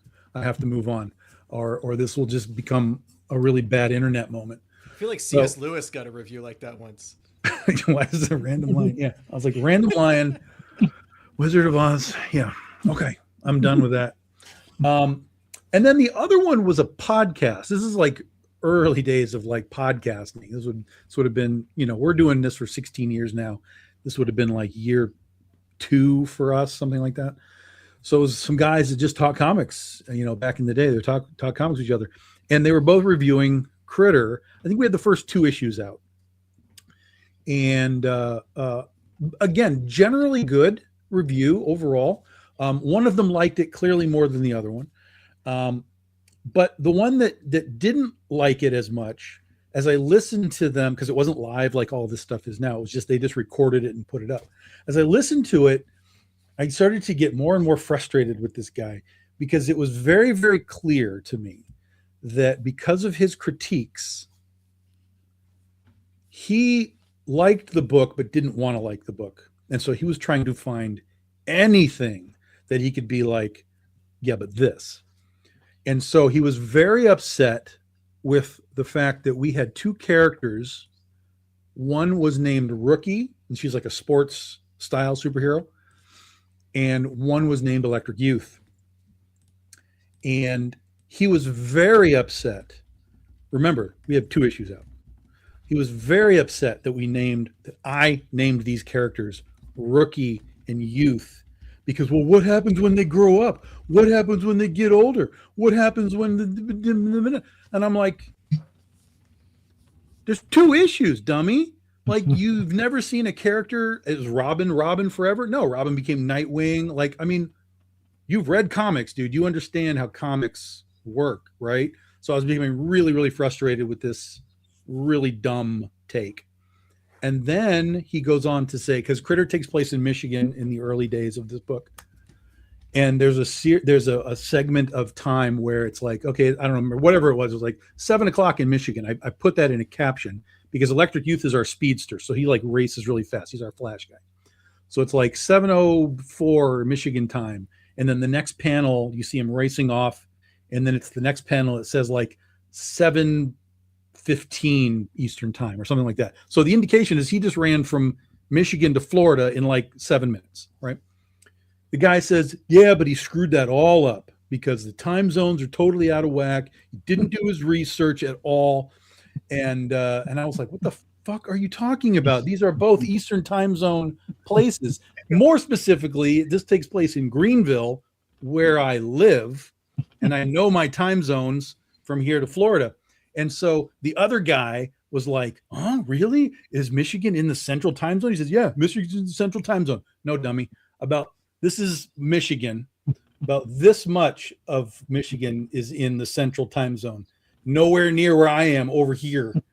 And so live on the air, the other guy was like fact checking him about these time zones. And he was like, he did well with that then. No apology, no nothing. Just like, he just did. Oh, okay. I guess he was right. All right. And I was like, I'm done. That's it. I'm out. I can't do this. I will happily talk with people. Like, I love talking to Lori Calcaterra. She does a live podcast. She'll talk about your books. She doesn't do reviews, but she wants to talk to you about the book, and she'll go deep diving into it. I love to do that. I love to answer questions. You got questions? You got time zone questions? I'm going to answer those for you. But I can't sit back and like listen to people talk about what I did and be wrong about it or have weird tangential takes. My head explodes. So I'm done with that. If you want to review my stuff, you're welcome to do it. I just don't care. I'm not going to care. DM was in our comments earlier. He did a review on Critter a while back. So that was fun. But again, it's like I put no stock in any of that anymore, and I don't chase them down. Anybody that wants to do it, I'm happy to do it. You need content and you want to review stuff for your website, I'm happy to hook you up. But just don't think that I'm going to be chasing down the review to see that it was right or wrong or good or bad. Cool. Mark, you're up. So, Tom, speaking of Critter. Yes. Oh my God. That is epic throwback stuff right now. Holy smokes. The first ever Big Dogging trading card. That's part of the War of the Independence series that Dave Ryan is doing. And we got her involved in it very late, but he was like, yeah, we've had some dropouts, so we can just like put her in the background of the book. And I was like, awesome. And then they made trading cards. So I was like, holy smokes, that's incredible. Yeah, there's your throwback right there. Yes. So my question is this. It's a pretty easy one. Because Anthony was doing Fantasy 7, he mentioned D&D a couple of times. Do you guys have any idea of what you would like to have your property go into a different medium or not? Okay. Anthony, you're up. I'm up. So what's the question? So I've already made 2 D&D books. So what are you? What's Right. So would you like to make it into a different medium, to a video game or a movie, Yeah, well, a TV show? That's definitely what I'm doing already. So we're already making a video game on Steam. We already got it ready to go. We're launching that this year, and we've been marketing and pushing that. So I think comics are a beautiful medium, but I think the reality is that they're changing. The readership's changing. We've seen it with Diamond's disappear distribution, and I think it's always good to be open to new things. I mean, even Guillermo del Toro himself has said the video game is a fucking modern day comic book. Sorry guys, we're all dead. We're dinosaurs. That's the reality of it. So our audience is definitely shrinking. And also another perspective, like this is like, I'm putting the authority down. On my Facebook ads, 20 to 30-year-olds are not clicking on my comic. And that could just be because of my thing, that they're not getting traction. I've stopped marketing to 20 to 30-year-olds. My audience is 30 to 50-year-olds when I do run ads. And they're the people that are engaging with stuff. So what that tells me is there a future in comics? It's a very challenging future, if anything. And I think it's not about giving up on the medium. I do comics for the love of it, the pure love of it. And like I said, I want to make this book, whether it doesn't fund on Kickstarter, I still want to create what I want, the worlds that I want to create. And are there other mediums? And yes, I think it's really important to diversify into other mediums because I think that there's more money. And that's actually because I do this full time. This is all I do. I don't work for anyone else. I make a living off my art and my craft. I think it's very important to be open-minded to making money in many different forms. Obviously not selling out to the point where, you no longer love what you do. But if something makes sense and you think you can do it and it's feasible, do it, So that's just my take on it. But, be open. If you can, be open to doing things in many different ways. And, it's unfortunately, comics, I think, are a shrinking audience. I don't think, I know my nieces and nephews. I've got 4 nieces and nephews. My sister's got 4 children. Not one of them has read a comic ever. No, I've given them my books. Not one of them has read it. And my sister is a teacher. She loves literature. She's a teacher. She pushes them to fucking read, because she's like a proper educator. She'll sit down with the kids. She doesn't like them playing on the iPad. She doesn't like them playing video games. But still, the lure of the age we live in, I feel that it is getting harder and harder to convince children and the younger generation to read. There is always going to be outliers, and I still think, has it always been that way? No, I think that when I was growing up, we had the readathons. We had things where there wasn't the shininess of digital media. I really didn't get a Game Boy till I was 14 years old. But what did I have? I had books to entertain me.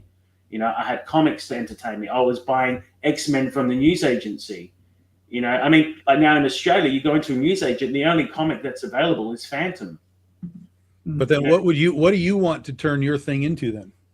That's exactly right. So for me, it's video games and animation. I'm going into animation because how can we get people to people don't have attention spans anymore. This is the problem. It's a real fucking problem, And so that's why I'm doing, I've got short form animated content now, memes of fantasy tropes and stuff. And it's not like I'm quitting comics, but it's just like here you go. What's this? Dude, English teacher here. I can't even get most of my students to watch a movie. That's my point. You know what I mean? That is my point. My nephew hasn't watched the whole movie. It's very hard to get him to even watch a movie. And I think, the rise of neurodivergence, ADHD, technology also impacting that. You know, I mean, and it's manga bad. sales are through the roof, though. Like, I don't think the numbers are backing up what you're saying. Maybe some What- aspects of comics aren't as popular as they once were, and maybe your ads are selling to older people because they have more discretionary income right now. Where we're in a world where young people have no money because there's no jobs for them because society too. has That totally too. fucked them over. That's But I it. mean, manga sales are crazy, like absolutely Yeah. crazy, and a lot of that is youth driven, and a lot of that is YA driven. I mean, there is the YA market is enormous. So like, That's what I mean. I don't And think you're- there's a gap. I totally agree with you, Benjamin. I agree with you with that as well. And so it's like, do I even pivot to manga? Do I go to Japan and translate this to a manga? Because it is fantasy. The highest selling mangas are fantasy. One Piece. You know what I mean? Fairy tale. You know, and so it's like you do have to pivot to other mediums. I do speak Japanese as well, by the way. I studied it for 4 or 5 years. So I you speak go. English, Greek, and Japanese. So it's like that is another avenue for me. And I'm going to be open to talking to publishers in Japan. I'm set to go to Japan this year and maybe early next year. So like definitely you always have to pivot, and you have to think if something's not working, you do try different mediums and art forms. And eventually, I mean, Stanley himself came to Japan. If it wasn't for him going to Japan and making that Spider-Man in the fucking robot thing in the car, he wouldn't have, even they reckon that Marvel wouldn't have had the success it's had now, you know, because he went to Japan. And, you know, that inspired the Power Rangers, all that sort of stuff, you know. So I think it's good to always be creative and adapt and change and try and, you know, and you know, there's always so many factors, like Benjamin says. It could be that ads, you know, youth don't have money to spend on Facebook. It could be anything, you're right. But then again, like if I get a publisher to publish my comic, you know, a YA book, you know, with Scholastic, then I know that, hey, it's getting into libraries. At least kids are reading it. It's not going to be at a comic book store where they have to pay $40 to access my book. They can now borrow my book. And we've been pushing it in libraries as well, but there's only so much one person can do, you know, in terms of doing that. So, and as part of it as well, working on a video game, I'm working with a studio, and they know all about video game marketing and the business model of video games. So like I'm going now to Kieran, who's amazing at what he does. And so he's got, you know, 10 years of my art, you know, my art direction, and bang, he's got 8 years plus in video game dev, you know, and again, that will push it into another medium. And hey, look, we make a multi-million-dollar video game. I can do comics any way I want afterwards. You know what I mean? So I think it's important to be creative in your business as well and adapt. I think that's an important part, is creativity in business, you know. Like I sell dice as well, and they took off since 2020. And I crafted my own and sculpted my own dice, D&D dice, you know, and so that helps bring an income here and there, you know. So I think, yeah, do as much and different things as you can. And, you know, obviously don't forget, like this is why I came back to volume 3 and did this year. I came back to the source, the true art form, which is the comics. And, you know, you always want to come back to what you want to do. And for me, it's why it's not a big of a letdown. If it doesn't fund, I'm not going to cry over it. I've got other avenues of pushing this. You know what I mean? And so it's good to have, I guess, you know, many tentacles in different art creative things. But that's just my 15 years experience. So, yeah. Does that answer your question or not? No, it does. Yeah. All right, cool. Benjamin, what are your thoughts? I think that when I write for comics, I'm specifically writing for that medium and all of the cool stuff that we can do with it. And I think that makes it a challenge to adapt to other types of media. We also had a pretty negative experience with a producer on our first book who wanted to make it into a movie, and it got into the scripting phase, and we got a script that was sent to us, and it was just a disaster. And I think that personally, I very much enjoy movies and television. If I'm going to be writing for that, I'm going to be writing specifically for that. When I'm creating something for comic books, I'm not thinking about an adaptation whatsoever. And there are so many compromises inherent on moving from the page to the screen. I'm not sure how positive that experience would be. So I'd rather just, if I'm going to write something for the screen, just do it with that in mind and kind of skip out that compromise step, or, you know, push the compromises down the road for when it's actually, you know, in the hands of a producer or a director. All right. Cool. Fred, what are your thoughts? Yeah, so I'm still kind of new to this, right? Like I haven't experienced, the shifts in the market and things of that nature, that like other people have that have been in this for a while. I kind of just think that you kind of like, maybe I'm naive, but like you make the piece that you believe in when you can make it, and you just do your best with it to get it out as best you can, right? I think somebody gave me the advice one time that we go into battle with the army we have, not the army that we wish we had, right? Like, obviously, it'd be great if the economy was kicking and people were, all the kids were into comic books and stuff. But if that's not the case, I can't do anything about that. All I can do is try to get my story, as elevated and in front of as many people so they can at least try it. And to your question, Mark, yeah, my goal is 100% to get it into other media, especially because the comic's going to exist when I'm done. I got to make this comic my own way. It's my publication. It's my script, and Stan and everybody I've worked with has kind of delivered something that I'm really proud of and beautiful that I can look at, at least the art that's done, and just be like, okay, this is kind of exactly what I wanted. So if it's going to get to become something else now, I can, even if that's not what I wanted, right? Even if a filmmaker does something different with it, kind of the way like, The Crow, right? Like even if you, you could love the movie and stuff, but James O'Barr's trade is very different, and people can go back to the source material and see that as it was meant to be, and they discover it because of that. And especially nowadays where you see things like Invincible, where it's like literally looks like the comics drawn and brought to life. Like I would love to have my stuff be adapted, but without like kind of losing what it is, right? Because it, like when JD asked me, it wasn't like, well, if it does well, no, it's 6 issues. It has a beginning and an end, and I would like to see that kind of honored and whatever. But if somebody comes knocking on the adaptation door, I would try to keep as much creative control as I can.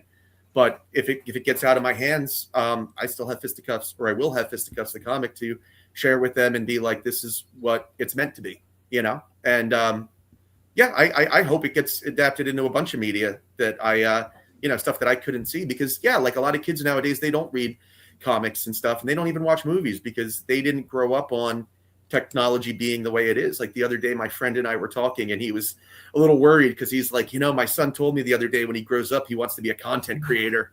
And I'm like, to me, that's not a bad thing. To me, it says he's a creative. He's just responding to the technology that he sees. Like he consumes stuff that people create, so on YouTube and stuff. So that's what he wants to do, because that's the kind of language he learns. Where I learned storytelling from like Frank Miller and Steven Spielberg and like the artists who were front and center when I was growing up. So I would love to see it in different media, and I would love to make it as close to my vision as I can. But if not, the more the merrier. It'll drive him back to the comic, I think, one day. So go for it, adapt it.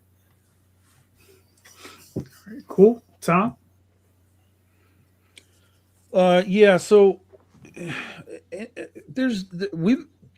our stuff's been talked about being turned into things almost from the beginning. When Penny for Your Soul came out, our fans were freaking out, like, dude, this will be like a great HBO show. And I'm like, well, HBO can come talk to me anytime they want.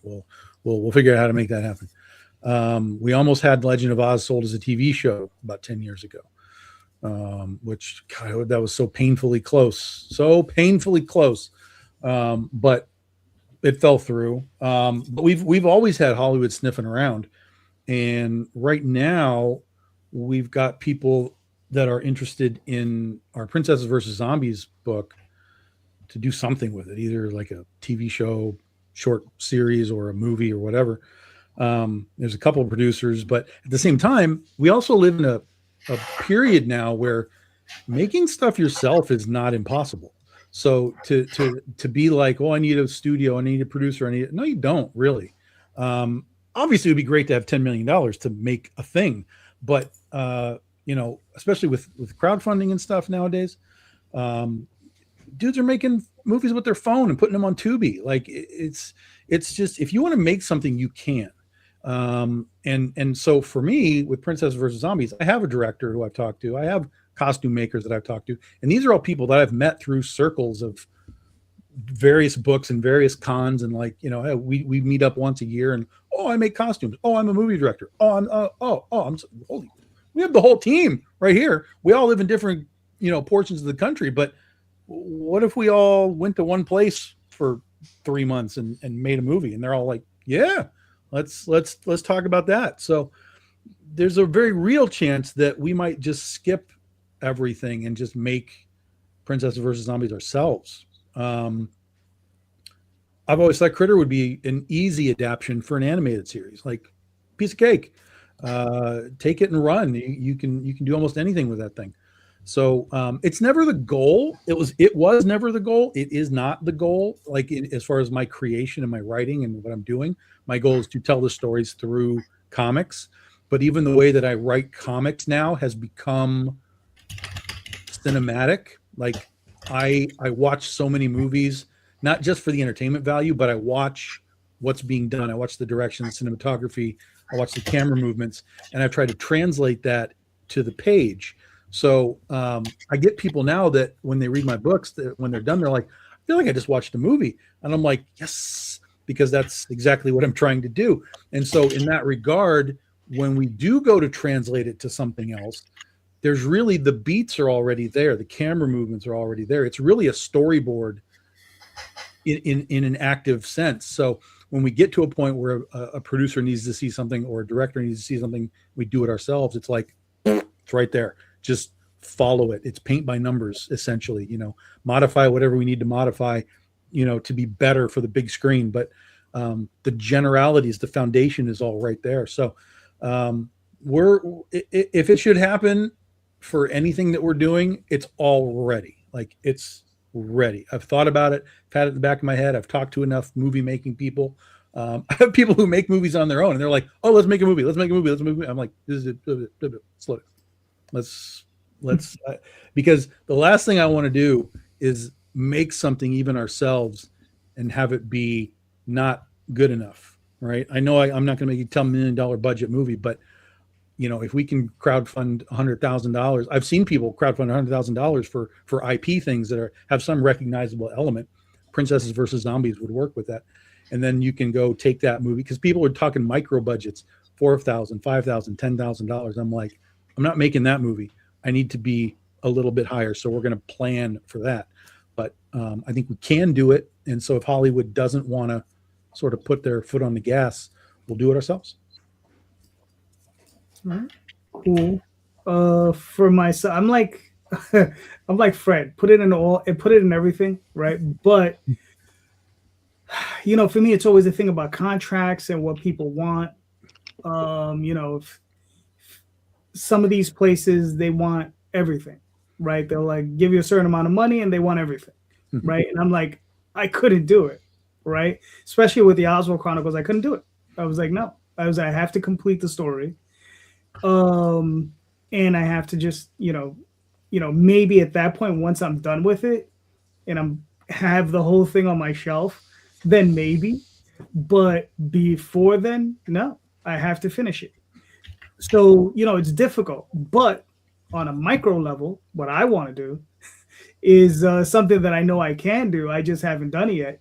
And I've always wanted to make a little plush toy out of them, right?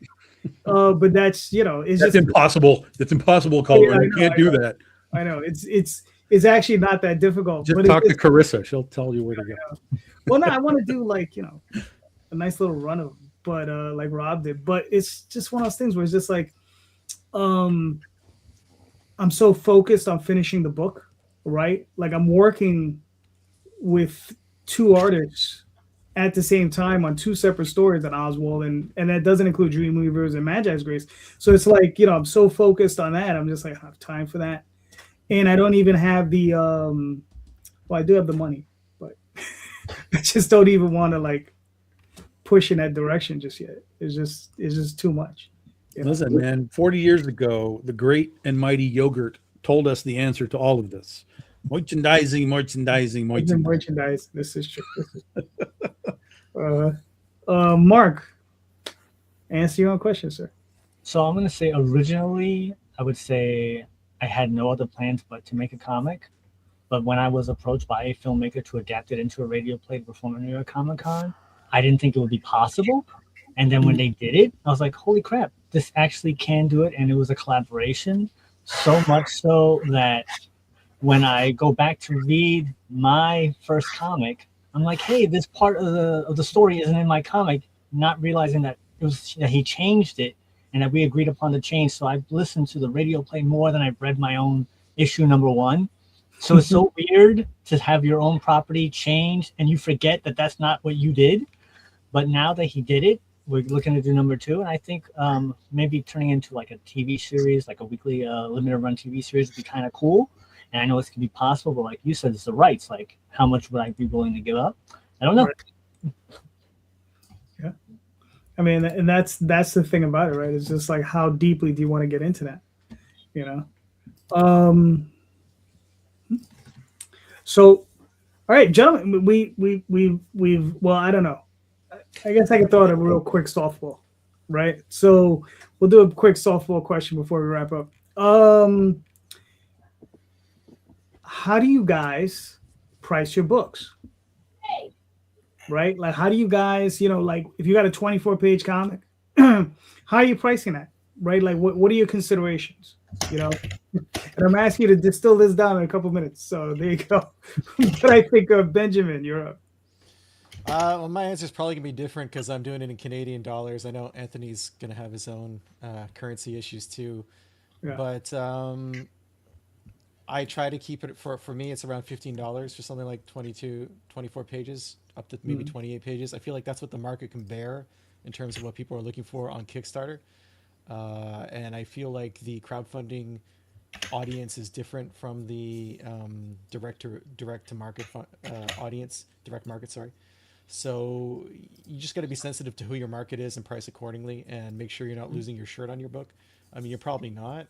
If you're having to factor in art costs and design costs and editing costs and whatnot, I mean, that's all got to go into your cover price too. So that's generally how I look at it. All right, cool. Fred. Yeah, I've been asking people, to be brutally honest. I'm still learning the proper considerations. Like Benjamin, I have generally a Kickstarter price for a single issue, and then like a table / in stores price for different considerations, and then variants, of course, too. But yeah, I mean, mostly I try to figure out like what's like fair in the market and like price accordingly. Now that I'm doing like a second and now like a third Kickstarter campaign, I try to, the newer issues are, a little bit more than like, if you want to entry level and, entry point to issue one. But yeah, I ask. I'm still new to the business side of it, and like that's still the thing that I'm still trying to learn. So usually, I think I have single issue floppies at about 14 or so, 13 or 14. So on the Kickstarter, and then I'll do one final thing where like I show everybody and I'm like, does this sound good? Right. I'm still not at the point yet where I'm like crunching exact numbers and trying to make a think of it like completely as like a sound businessman yet. I should be, but I'm trying to learn it, but I'm not there yet.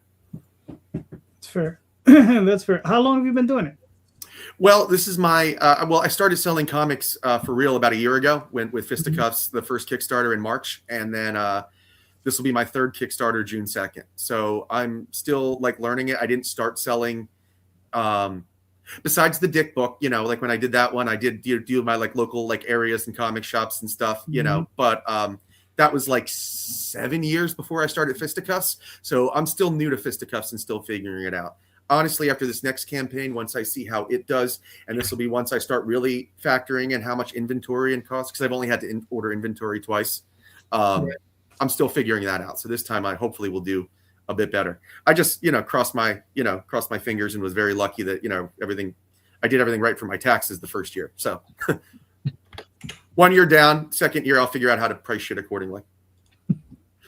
Fair enough. Anthony, what are your thoughts?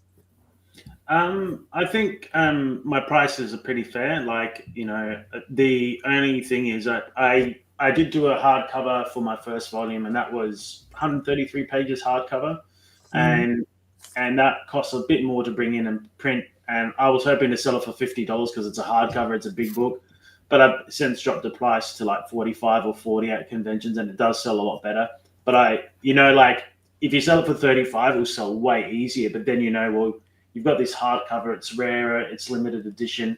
And so I'm like, that's why I've gone down to 48 pages in books, because I know I can sell that for $30. The time investment wasn't as much as a 130-page book, and it cost, and it's cheaper to print, and at least I know there's. So you got to really be careful with these bigger books. Like, what I don't think once you start hitting past the $50 Australian mark, which is about 40 American or $38 American, 36, something like that, people kind of start, clenching their teeth and stuff. So I think it really, you really got to price things, I guess, according to what the market is paying already, and also what your book is at, the scope that the book is at. So I feel that has dictated how I've done volume 3. I didn't do it. I could have easily gone to a 68-page hardcover, but I'm like, well, who's going to pay $50 a book? I really need to sell this for $35, and then do another book later, if that happens. So I think pricing is really important to think about in this landscape, and especially with this economy. I'm finding, like I was saying, I make dice as well. I craft my own dice, I sculpt them, and I make a D&D book. Once you get above $100 on items, people don't want to spend that sort of money. Like that audience is shrinking now. So like some of our dice have dropped to like $98 or $80 dice. Now D&D book, we sometimes have to do deals. It's a $88 hardcover, so we're dropping that to $80. So I think people will only pay so much for books. And so you really have to be careful the sort of book you make and how many pages you do, and think about the current economic landscape, if you know what I'm talking about. Does that make sense? Or yeah. Mm-hmm. All right, cool. Mark, what are your thoughts? Well, for the crowdfunder right now, I think issue 1, I always find that I should charge more for issue 1 than issue 2, because that was the jump off point. I think it's $7 or $8 for issue 1 on the crowdfunder, and then issue 2 is like $5 or $6. So I figure around that much. The shipping will kill you, but that's just how it is. But in person, I usually keep it around that price, and that's how much regular books are. Floppies, 22 pages. All right, cool. Tom. Well, we've always tried to look at what sort of real retail is, like, because when we started, we were back in comic book stores. So we were like, well, we have to be, in a general, like, we can't be crazy. They're used to paying, back in the day, they're used to paying like $3, $4 for a comic. Now it's a minimum of $5. But we kind of were like, all right, well, we'll be $3.50 back in the day. And then it gave us a weird price tag on the front of the cover that kind of stood out. So we weren't $3.99, we weren't $2.99, we were $3.50. So I just liked the visual of it. But then as things have gone along and we're doing Kickstarter and stuff now, I still kind of think of the same thing. It's like, well, what is this book going to be at retail? And then add shipping to it, and shipping used to be $3 and it was $4, $5. Now it's average is probably about $7 to ship a book now. So even if a retail is $5, I still got to charge $12 for it because of the shipping. So that's really kind of where we at. It's just sort of like, what is our retail? Add $5 onto it, and that's kind of where we sit. And then with trades, same thing. It's just kind of like, what's a standard sort of trade paperback going to run, and but the problem is that we don't print 10,000 units of these things, whereas all these other companies are like, yeah, 10,000 units, and we'll make this like a $12.99 trade paperback. Like, no chance is that happening. So we got to be like, well, we're going to make like 1,000 or something like that, and we have to kind of price it accordingly. So we'll always be a little higher than like normal retail, but we try not to make it too astronomical, especially because shipping just keeps going up and up and up. And at some point you'll have to make adjustments just off of shipping, because they just tacked on another 8%, because of the war and gas prices and everything. We're like, yeah, for the next 8 months, it's going to be like 8% more, on not on everything, but on most things. And so you got to, account for that at some point. You can't be stagnant in your prices, unfortunately. But I think because we started our stuff so low, that if we had to start tacking on a couple extra bucks, I don't know that anyone would really notice because we haven't changed our prices in like 4 or 5 years. Can I add to that? I think the shipping thing is a big issue. I just looked at my campaign now, and out of 60 people, it's only 12 Americans that have backed it, and that's actually unprecedented for me. So like, yeah, because it's going to be like $70 to ship a book. Yeah, that's exactly right. So like, I would normally have. I think I'm missing out because of 100 of my backers from America aren't backing it because of the shipping, and the VAT 100%. tax. 100%. Even though I said comics have no VAT tax on the campaign and updates, and literally a fan of mine who spends big money on commissions and will commission an animal from my comic or whatever. She said, yes, I would pay for a commission. And I'm like, was that you that voted for that? And she says, yeah, I do. But I don't want to, I just realized I don't want to pay the VAT tax. And I tried to convince her and said, you're paying for fine art. You're paying for an original print painting. You're not going to get charged a huge tax on that. I'll cover it. Yeah, but it's not the tax. It's just the basic shipping. I mean, just for me to send a book to Australia, it's like $70. A book or a floppy? No, like a book, like a trade. Yeah, like okay. But the weird thing is, I can send a book to Australia from Canada for 20 or 25. That's it. And I'm noticing a lot more Canadians. There you go, Canadians and Germans back in it, like people from other countries versus America, where America was my biggest audience, you know, and that's really depressing, you know, like. So yeah, but we know who to blame for that, so we won't go into that. So. The dog does. The dogs are angry too, yeah.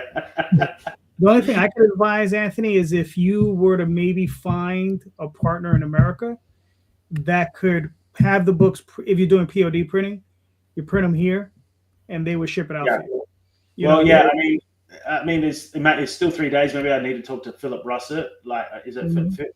Yep. Maybe have a chat to him, or if there's anyone that you guys know. But I still feel like it's too little, too late. I still think that people, even though they see that, they still like feel like that anything could go wrong, you know, like because of the world we're living now, things are changing so much, you know, like, you know, you promise that, but in 3 months that guy might not be publishing comics, or Trump introduces another tax, you know, he finds a way of taxing people, or, you know, we go to World War III, God forbid, you know, or something, you know what I mean? I mean, so 80% of our readership's in the U.S. and our previous campaigns bear that out, and we've had to dramatically the paperwork alone for sending stuff across the border is incredible. I have to document a point of origin for every single book, every single piece of art. I have to file CUSMA paperwork for all of it, and I don't mean like all at once. I mean every single shipment. I have to do that, and I have to pay brokerage fees on that now. So my shipping costs to the U.S. have gone up 30% because of this political situation. Maybe I need to speak to Philip. You know, and I can see Vermont from my office. I live 5 miles from the Vermont border, so it's absolutely unprecedented. You just need to get a drone and just send it over. Airdrop them with a little parachute. And JD, you were saying printing in the U.S. That's not a great option for international producers because we run into currency issues. So Kickstarter only allows you to collect in the currency of your home country. So if I'm collecting Canadian dollars and now I have to pay US dollars to get my book printed, that's going to cost me extra. Plus the fact is Canada's very cheap to print in compared to the US. So you add that on top of it and my production costs go up quite a bit. So we looked into that, but ultimately it doesn't save us anything. And then the other issue is, I mean, are all of your campaign rewards going to be produced in the U.S. now versus Canada? Are you going to be splitting it up? It's a big challenge. How's that going to affect your volume? Well, I mean, at one point when I was working with Ingram Lightning Source, right? Ingram Lightning Source has a program where they print the books in the country that whatever country you want, that they have a site at. So I was selling to the European Union, and I would have the books printed in Europe and shipped from Europe, and they would take care of that. And they would add another 5% or whatever. But I would let the people know in Europe that all you're getting is that book. You're not getting signatures. You're not getting anything else. You're just getting that book, but you're getting it at a much more reasonable rate than what you normally get, because you're not going to be charged as much, you know, in taxes, and you don't have to go. I don't think they were charging the VAT tax and all that stuff because it was done in Europe. And the new GPSR in Europe right now is making it more complicated too to ship from. Even people from Britain are having Right. issues shipping their comic books because you have to have a product safety officer who's located within the European Union who will vouch for your product and file the paperwork and be your representative. And that's not an inexpensive thing to do depending on how large your customer base is there. So like even something like as simple as a book has to go through their product safety regulations. And that wasn't the case 2 years ago. So it does shift quite a bit. Yeah. All right, cool. For myself, I think the solution is offer digital rewards as much as possible, and that's what Yeah. we're doing. That's why we're doing the video game. That's what our way of getting Mhm. around it. It's like we got a digital comic for $15. You get my book. You also get a video game. There's not much to fucking whinge about now. Like you can still back me. and let me tell you, I mean, a lot of the campaigns that I've been running, upwards of 50% of what's sold is digital rewards. Mm-hmm. You know what I mean? So I mean, listen, I mean, it's a PDF. I can send those all day. Yeah. Yeah, exactly. You know, it's like I said, I sell them for $10 or $8, and I'm like, I just wish I had 1,000 of you. You know, right? So yeah, but as far as pricing goes, I remember the old rule was 10 cents per sheet, but it's like now it's all over the place, right? Like now it's like probably like closer to a quarter. Right. So it's like it's sitting there and just literally just trying to figure out like what's your best break even point and where you make enough money that it's worthwhile. Right. Because I need to make enough money just to keep it going. Right. I need to make, I need to pay for what I pay for, then add a little extra on just to keep that sucker going. So yeah, it's breaking it down, with that math. One day, I guess maybe Tom and I and maybe Jay we can get together, just do a masterclass on just breaking out price points, because it'll just be crazy. We could pick a 240-page hardcover. Well, and I'll just throw this in too, really quickly, because we're all talking about Kickstarters and stuff. Mm-hmm. There's a thought process of like, if the price is lower, people will buy more. It's a false process. Yeah, that is very true. They were going to buy what they're going to buy, whatever what the price is. And if they save $5 or $6 on something, they're not necessarily going to spend that $5 or $6 on you again. Yeah. You know what I mean? Yeah. So don't freak out because your prices are too high, unless you really think they're too high. Mm-hmm. But if you go the opposite way and you're like, well, I'm going to cut my prices by 25% across the board for the next campaign, you might sell the exact same amount of stuff and come up 25% less in your money. So it's a really weird balancing act, all of this. And you got to go the other way too, because there are always people out there who want to spend as much as they can afford to support what you're doing, because they believe in you as an artist, as a writer, as a creator. And you have to have those options in your campaign as well. Even if it seems like you're only going to move 5, 10, 15, 20 of those rewards tiers, it's still meaningful for your campaign, and people want to help you. And even JD, you're talking about digital, like you can do that digitally as well. It's surprising. People, I've had people reach out to me on past campaigns and be like, hey, I can only buy the PDF of this book, but I want to support more. What else can I do digitally? So we started adding like behind the scenes stuff, script stuff, layout stuff, anything to give people who want to support you the chance to do that. It provides as many opportunities at each end of that spectrum. Yeah. Mm-hmm. Very true. Very true. I mean, I did for this campaign, I have metal covers, which I don't normally do. And, they're really expensive. But I got 2 backers. But that in and of itself makes it worth it, because it's $130 per, for each level. So, I mean, for each time they buy it. So it's like, all right. Make it easy for people to support you, right? Like that's the whole idea. Yeah. Exactly. I've offered 2 whale backers so far, like whale backer tiers, and nobody's taken them yet, but it only takes one. And then like that 20 seconds it took to invent that tier is like paid for itself and then some. So it's like, there's no harm in asking, or just putting it out there in case somebody, like Benjamin says, want to help, because some people do. Like, that's why people told me, try to land on round numbers, because some people don't care what the reward is per se, as long as, what they want is in there. They'll pay that extra little bit more because they feel like helping you, and like a number sounds better to them than, 50 sounds better than like, 47.52 or whatever it is. So, yeah. I have a backer who basically buys everything, whatever's new on the campaign. He just buys everything. And so we've joked about it. Like, can you just make a Freddy tier? Like, make one Freddy tier. It's all of it. So I can just push one button. I'm like, yeah, okay, we'll talk about that. Yeah. I have a McCrazy level named after the guy who asked me to make this level, and it had it's like a $400 level. He asked me to make it, and what's funny is I put it up. 2 other people backed it, and he didn't back it. And I was like, okay, that works. And then I keep putting it up, and I don't get it every campaign, but there'll be I got someone to back it on this campaign. And on occasion, I'll have campaigns where I have 3 people back, and it's like, okay, you never know where you're gonna get it, but just grateful to get it. All right, gentlemen, thank you so much. This was awesome. We made it to hour 2. Let's start with Anthony. Anthony, where can we find you and your work, sir? Yeah, sure. You can find me at christouart.com. There's a link to my Kickstarter campaign, Luminous Ages. There on Kickstarter, you can find me as Luminous Ages Volume 3 Dragon Ascension. So yeah, I'm there.